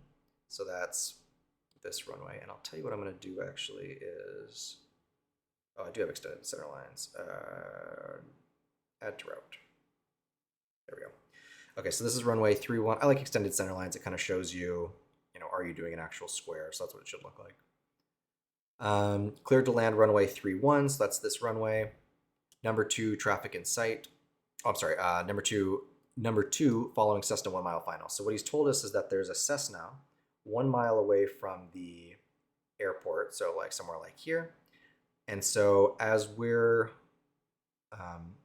since we're like kind of in this area, we should be looking over here for that traffic and try and get them in sight. If we get them in sight, we would say traffic in sight. If we don't, you can say looking for traffic, or no contact means the same thing. But the important thing we want to make sure we read back is cleared to land 31, number 2. And you want to make sure that they hear you say cleared to land 31. So there's no confusion on your clearance and no confusion on which runway you're going to land on. While you're flying the traffic pattern, if you haven't heard from them, like if they forgot to give you a clearance, or if you're not sure where you are on the sequence, you can say Tower, Citabria 6 Juliet Romeo, what's our sequence? And then they might say something like, extended downwind, which means continue flying this direction. And then they said that there's a 4 mile final over Moffett. So here's Moffett. So they're saying that there's someone coming in way here. You're going to extend all the way behind them. So that's what that line means. I'll call your base is a pretty common thing to hear. I'll call your base essentially means continue flying downwind this direction until I tell you to turn inwards. This is the base leg. We'll talk more about that later. But I'll call your base means wait until you get to base to turn. After landing, taxi clearance back to parking and switching to ground frequency. So after you've then gone through, you've been cleared to land, you land, and maybe you taxi off and you're now on, let's say Charlie. So they would have seen you taxi off, and they're going to say something like, sometimes they'll just have you stay on tower. Typically when you get off the runway though, the tower might tell you to switch to ground. Otherwise, you can switch to ground when you get off the taxiway. When you get off the runway. Palo Alto ground, Citabria 5 9 6 Juliet Romeo on Zulu. So we've taxied to kind of here. Maybe we're sitting. Actually, I can move the plane again.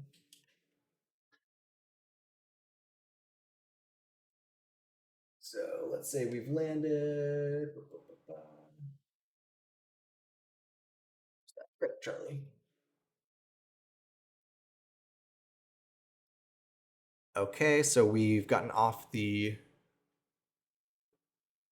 runway, and now we're on Zulu, and so we might say Palo Alto ground, Citabria 5 9 6 Juliet Romeo on Zulu, taxi West Valley parking, again back to where we started. They might say something like 6 Juliet Romeo, Palo Alto ground, taxi to parking via Zulu, Yankee 2, so that would mean go, Zulu, and then Yankee 2 is to here.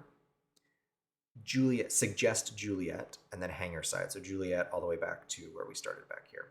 And the reason they say suggest Juliet is that same thing we talked about before. because of the way Palo Alto is set up, they aren't actually controlling your movement on Juliet in this whole section of the airport. They're not really controlling your movement, although we kind of treat it as though they are, just because of the way the airport is set up.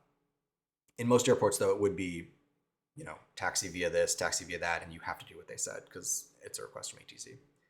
Again, you read back, so you say Zulu, Yankee 2, Juliet, hangar side, make sure you understood, and then you taxi back to the beginning. All right. Okay, so we went through radio communications, did some of the example radio calls. We have taxiing procedure, runway incursion, light gun signals yet to go. We're doing pretty good on time. We got about 30 minutes. This would be a great time for a break if I was with a real student for a lesson. But since we are limited on time and since folks can always pause this if you're watching it after the fact, I'll just keep going through the content here. But definitely, if you have any questions, post them in Twitch. Feel free to post them in Discord later. Always happy to answer. All right, let's keep going. So taxiing procedure. Talked a little bit about this in our first lesson. You want to be familiar with the airport before you go and try and taxi around it. And what that means is pulling up. So for instance, if you go on ForeFlight or if you search online for the airport and then taxi diagram, you want to pull up the diagram and actually give it a look to understand where everything is. So where is your plane going to be on the airport? Maybe it'll be down in West Valley parking. Where is the run-up areas? So where is the plane actually going to do its run-up checks, the pre-flight checks? And then if you know or if you can find someone who is in around or who operates around the airport, they might tell you the standard taxi things. So earlier today we saw one way of taxiing through, which is this Juliet Papa Yankee approach. If you had come to me and said, Jules, what is most likely going to happen when I'm leaving from here? I would have told you actually nowadays they typically do uniform Yankee.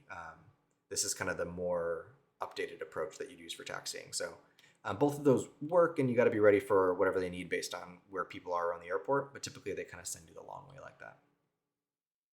Talked a little bit about taxi instruction and clearances.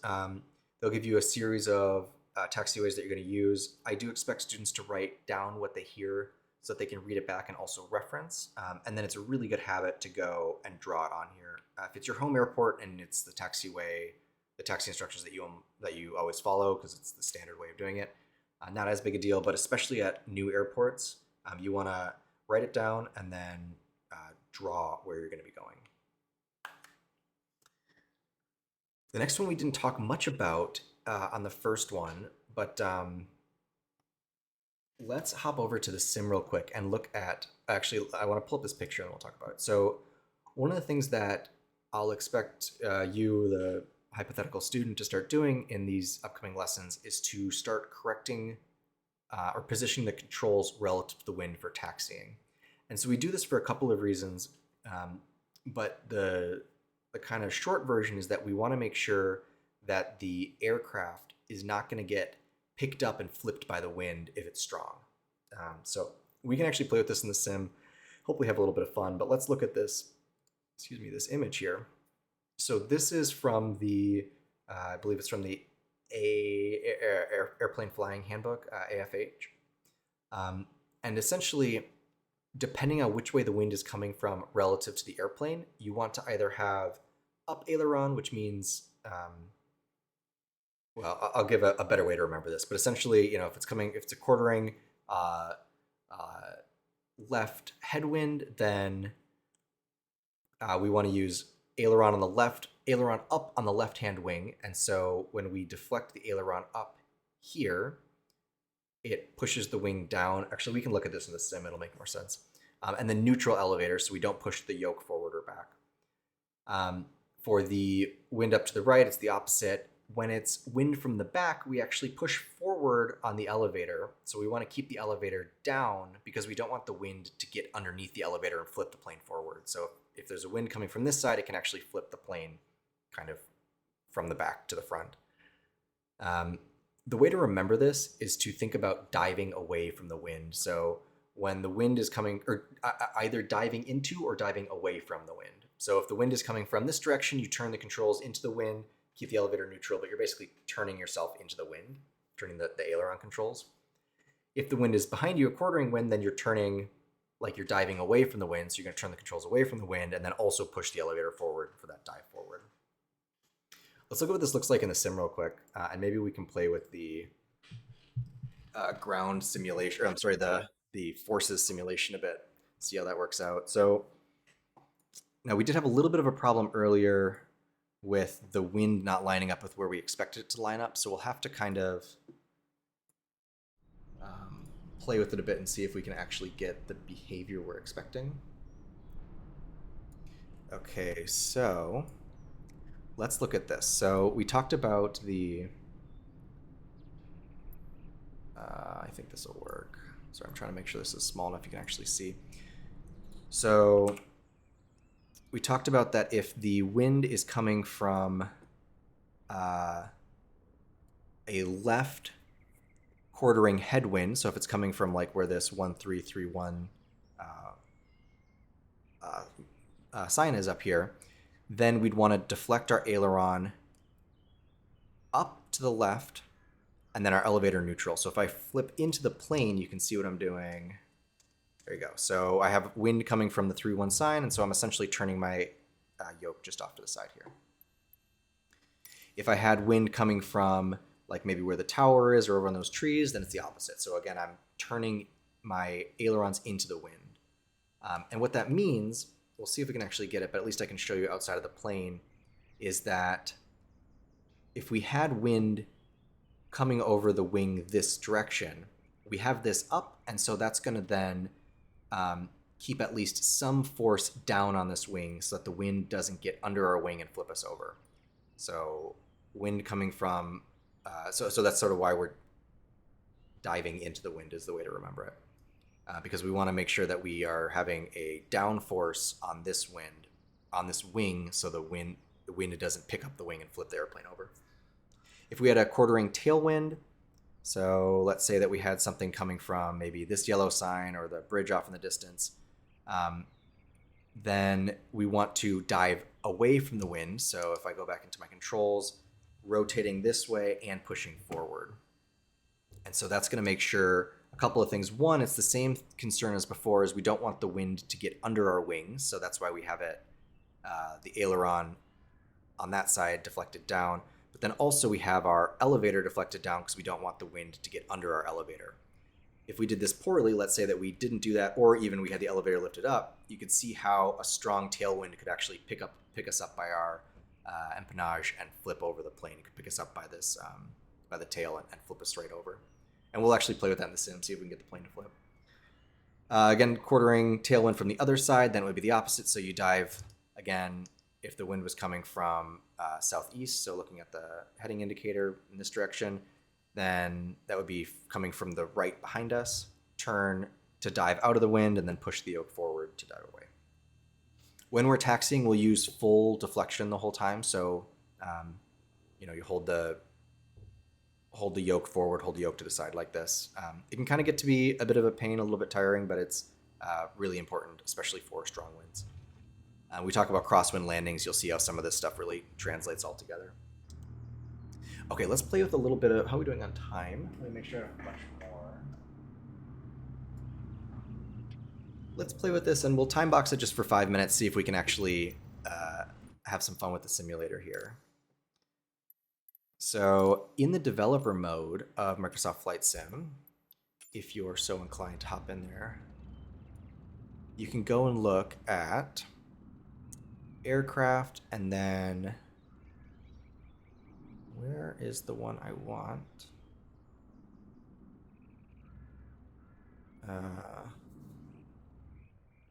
I was just using this yesterday.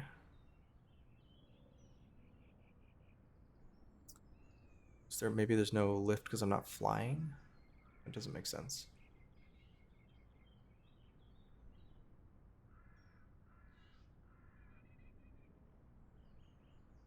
Oh, sim forces. Here we go. Okay, it is showing it. So these are the forces acting on the plane. Of course, we have no wind, we have no movement, and so there's no forces. Let's see if we increase the wind here a little bit. So go to our wind layer and really bump that up. There we go. Okay, now we can start to see some forces.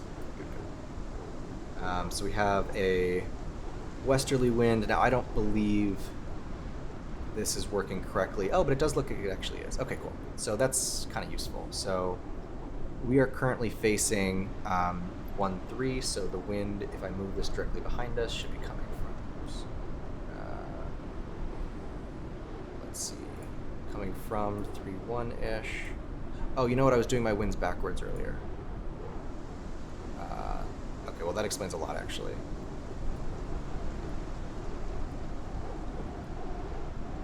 Okay, so we'll just kind of play with this to get it to roughly where we expect it to be. So, okay, so this is a 2-1 wind, so we are facing 1-3, more or less, right? Because the 1-3-0 runway is down here, so we're facing the direction of 1-3-0, more or less. And so if we have a wind coming from 2-1-6, that means the wind is coming from, yeah, see, that's not right still, though. Because that would mean the wind's coming from over here. Am I thinking about this wrong?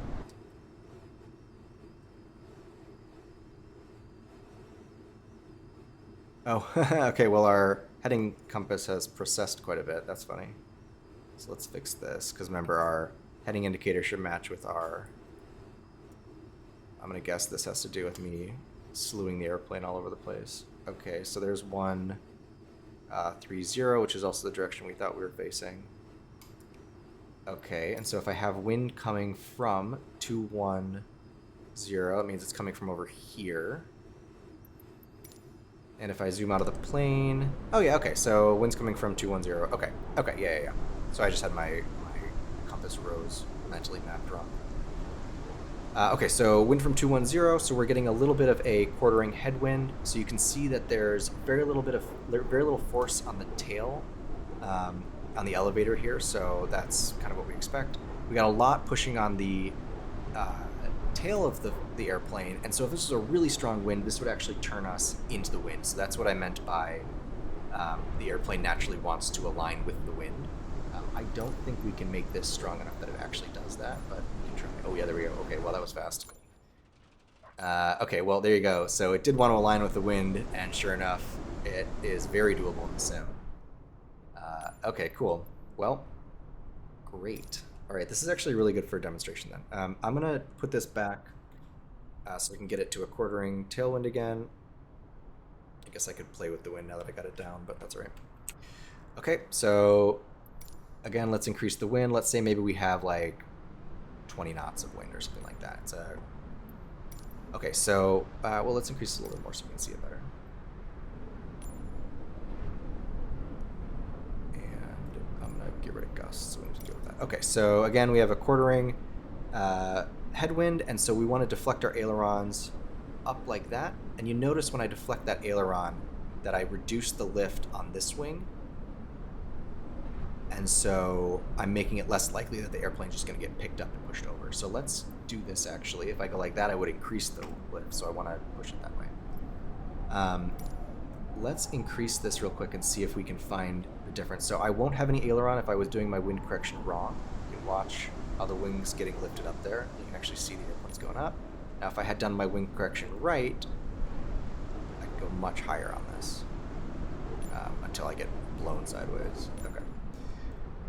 Okay, well that's kind of fun. So let's rotate this around a little bit more. So again, we're going to have now wind from the east. So we got a quartering headwind the other direction. Again, the same sort of thing. So if I increase this too much, the airplane is going to want to get blown. If I correctly deflect my ailerons into the wind, so to the left, you can see. Make sure I'm paying attention to which way I'm facing. Okay, so I'm facing 200, wind's coming from, this would be a direct headwind. So this should be, yeah, quartering, oh yeah, okay, there we go, that's what I'm expecting. So again, if I deflect correctly, so I roll my aileron into the wind, I'm seeing the reduction in lift on that one. And then if I were to increase the speed, it can handle much more until eventually it will just get blown over. But if I didn't have anything there, it'll get blown over right away. So, and again, the airplane wants to align with the direction of the wind naturally. Okay, so let's do the other interesting one, which is the. Oh, I got 75 knots. It's like, wow, this really doesn't want to stop. Okay. A little jerky, but that's all right. All right, so now let's do one where we are getting a quartering tailwind. Okay, so now we have the wind coming from our back left side, and again, we want to dive away from the wind. So let's increase this a little bit so we can see. One thing to pay attention to is if I go like this. Okay, let's see if we can see it better. Go like that. Is it? Too much. Okay. Well, you can see that the elevator was kind of my problematic piece here. So, okay. So again, we have the wind coming from quartering tailwind. If I correctly deflect my ailerons, diving away from the wind, that's one part of it. But I also need to then deflect my elevator down like that.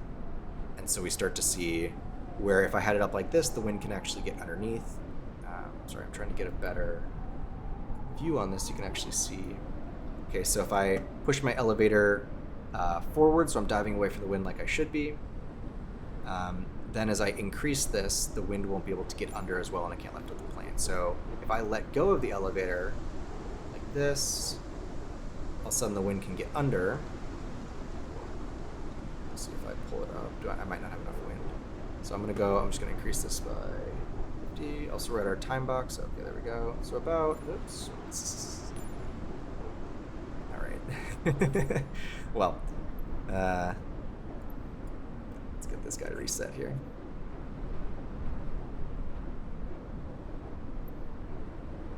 Okay, so here we are with our quartering tailwind again. Again, so you just want to dive away from the wind is the key part, because otherwise the wind can get underneath this elevator. I really would love to. There we go. So if I have it just on the edge of where I'm trying to get it to be just enough that's getting picked up.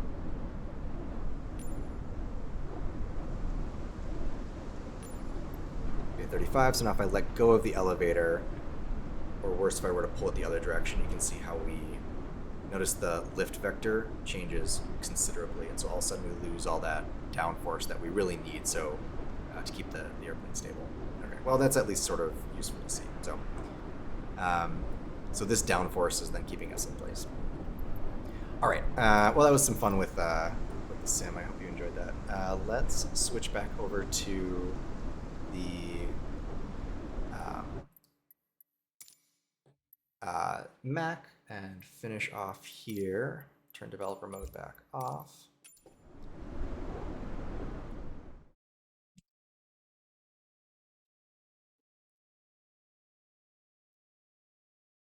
All right. Last but not least, let's talk about light gun signals. So if you are in a situation where you are trying to communicate with the tower and your radio goes out, light gun signals are a way of the tower giving you clearances to do things on the air, either in the air or on the ground. This is what a light gun signal looks like.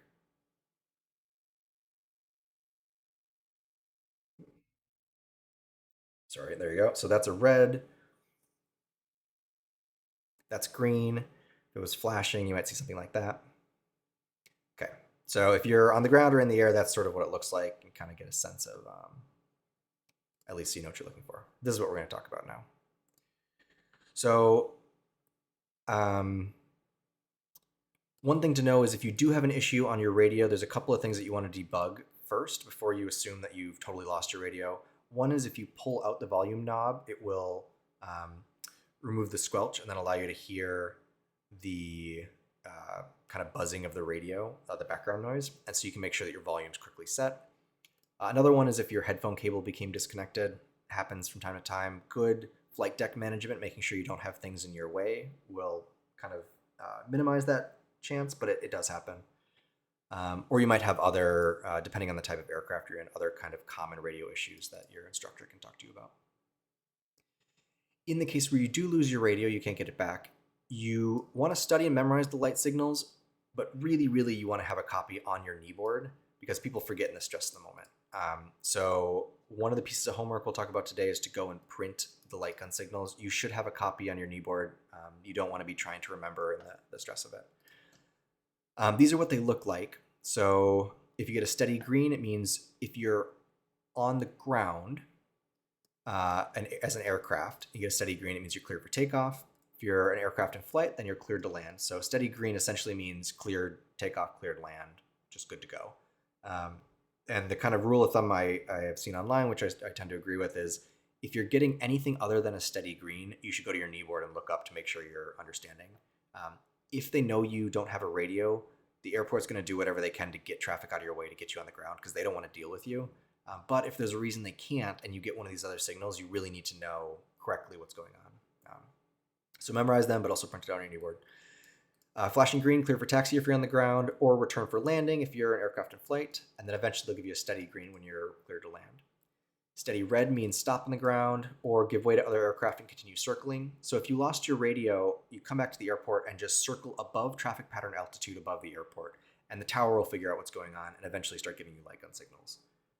They don't want to have you in their airspace, and so as soon as they see you just circling above the traffic pattern altitude, they're going to say the only reason someone would do that is if they don't have a radio, and so they'll start doing it. Give way to other aircraft continue circling. Flashing red, taxi clear of the runway in use. So this is after you landed. This would mean get out of the way. If you see flashing red while you're in the air, it means the airport is unsafe and you shouldn't land. We didn't have any flooding in the bay. We had flooding in the bay. We didn't have any flooding at the airports that I'm aware of, but that would be maybe one thing. If you were flying around and then you got this flashing red, maybe the runway is flooded or there's some other problem with it. Flashing white, return to the starting point in the airport. This is essentially if you're on the ground and you've taxied some amount of the way, they give you a flashing white. It means just go back to where you started. If you're in flight, it's not applicable. And then alternating red and green means exercise extreme caution in both cases. So that was what you saw at the end of the video, was just exercise extreme caution. It doesn't necessarily communicate anything specifically, just something is going on that you really need to be cautious of. All right, last but not least, some common errors. Poor radio etiquette, stepping on others, getting tongue-tied. So poor radio etiquette, we talked about phraseology. You want to use the proper phrase, make it clear, make it concise, and keep to the standard, who are you calling, who are you, where are you, and what do you want? So everyone understands what you're asking, and it's not kind of in an unusual order. So they can also anticipate what you're going to say. Stepping on others, if you don't wait those 4 seconds before you communicate, you might step on someone else's communication or interrupt a conversation. As you practice more, you'll get better at hearing that conversation back and forth. That's a useful skill to develop, and then you'll know when you can jump in. But for now, wait 4 seconds, and if you don't hear anyone, you're good to go. Last one is getting tongue-tied. Remember, you want to think through what you're going to say before you say it. One thing I used to do with my instructor when I was studying for my private pilot was just practice what I'm going to say with them before I said things. So I would be sitting in the taxiway saying, okay, I'm going to say this to them. What are they going to say back? And then it helps you build that anticipation. I really like that. If you don't need it, that's up to you, but that's something I really enjoyed. Another common error, not reading back the required information.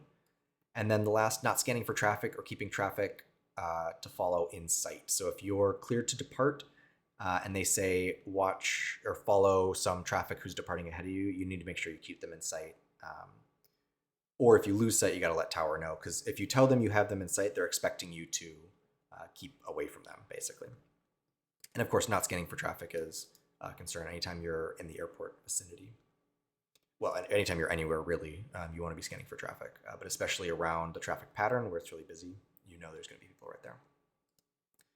Completion standards, you must demonstrate good radio communications and etiquette as specified in the AIM, understand the Palo Alto Airport ground and pattern environment, and how to use light signals in case of radio and electrical failure. This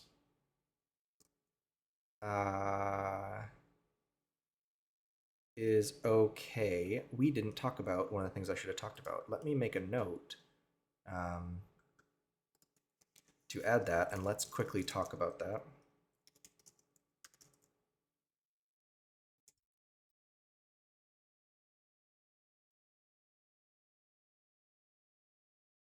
I don't know that I really want to talk about that here, actually. So this tells you about the airport. I'm going to pull that into a future lesson, I think. Maybe that's something I should have had earlier.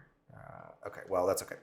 Um, but you do, by the end of the course, you definitely need to know the Palo Alto Airport ground pattern environment, especially if you want to fly solo, and how to use the light signals in case of electrical or radio failure. I added something to future lessons, required logbook phraseology. In order to endorse someone to fly solo, there's certain logbook entries that need to be made, essentially to prove that we've talked about the key aspects of your flying before you actually go fly solo. So this is more of a note for me of things to make sure that I've written in the logbook. For today, we would just write discussion on airport operations, communications, light guns, that sort of stuff.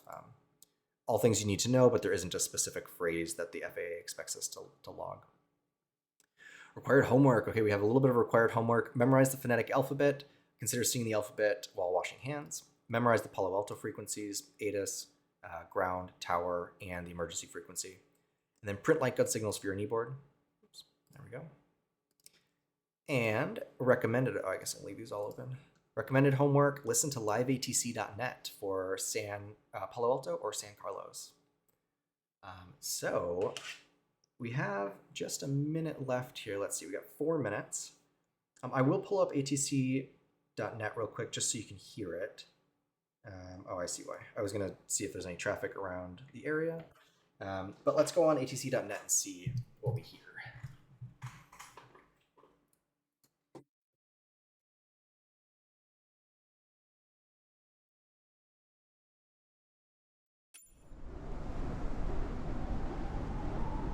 Right, I'll put my headphones on, make sure I can hear what you're hearing. So I still have pretty heavy winds in the sim, which is sort of interesting. You can see the modeled waves are enormous. The propeller's spinning just from the wind. Kind of cool. Right, let's turn this down a little bit. Okay. And I'm just going to leave this up while I pull up ATC in the background. You know what, actually? Let's do this. Because I do want folks to be able to see what I'm doing. So, pardon, I'm going to get a...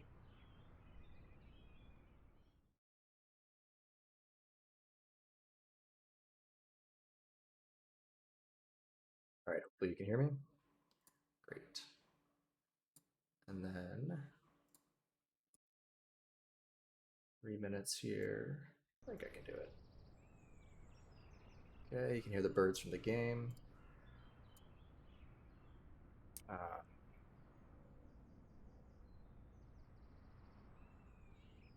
Right, and oops, no.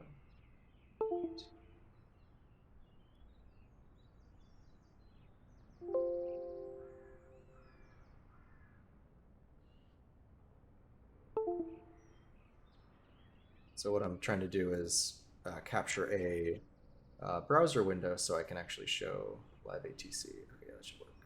Great.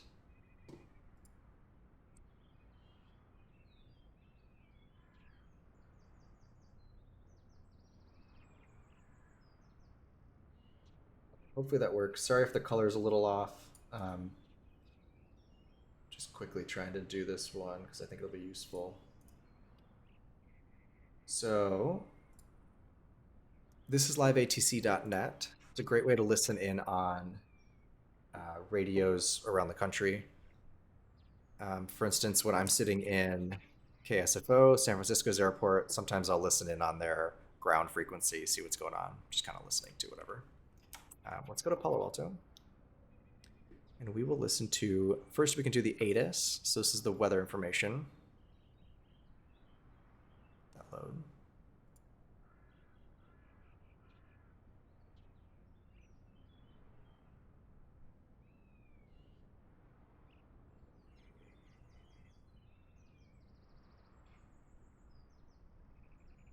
This caution for UAS activity over the amphitheater up to 280 feet.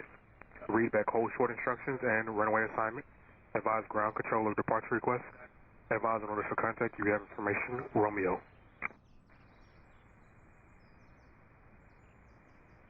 Palo Alto Tower information. Romeo time 2047 Zulu.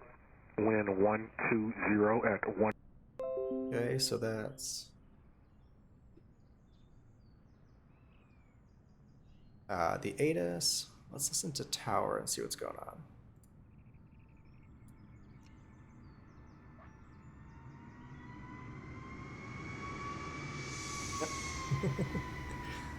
Someone taking off on a plane there.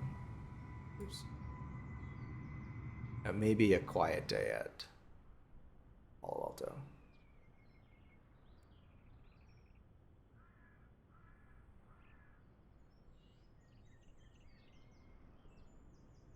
Check for traffic online real quick and see if there's any.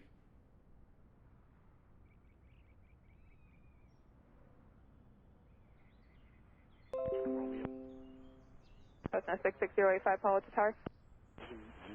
Palo Alto Tower, Cessna 66085. Cessna 66085 Palo Alto Tower, runway 13. Enter on the right downwind. Guess they're using runway 13. We'll enter on the right downwind. 085. Downwind. Palo Alto Tower, Cherokee 8256 Echo is ready in the run-up area.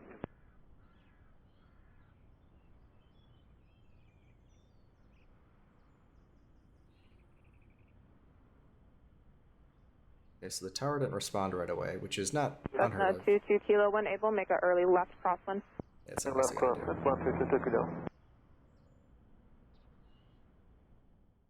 Let's go back Cessna here. 085, were you looking to fly the GPS profile?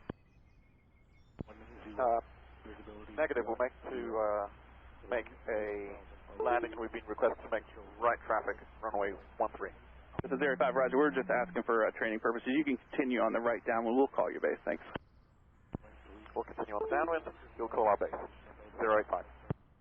Other aircraft calling Palo Alto Tower unanswered, say again. Palo Alto Tower 8256 Echo in the run-up area is ready to go. Cherokee 8256 Echo Palo Alto Tower, left closed traffic, runway 13, clear for takeoff. For takeoff, runway 13, 8256 Echo.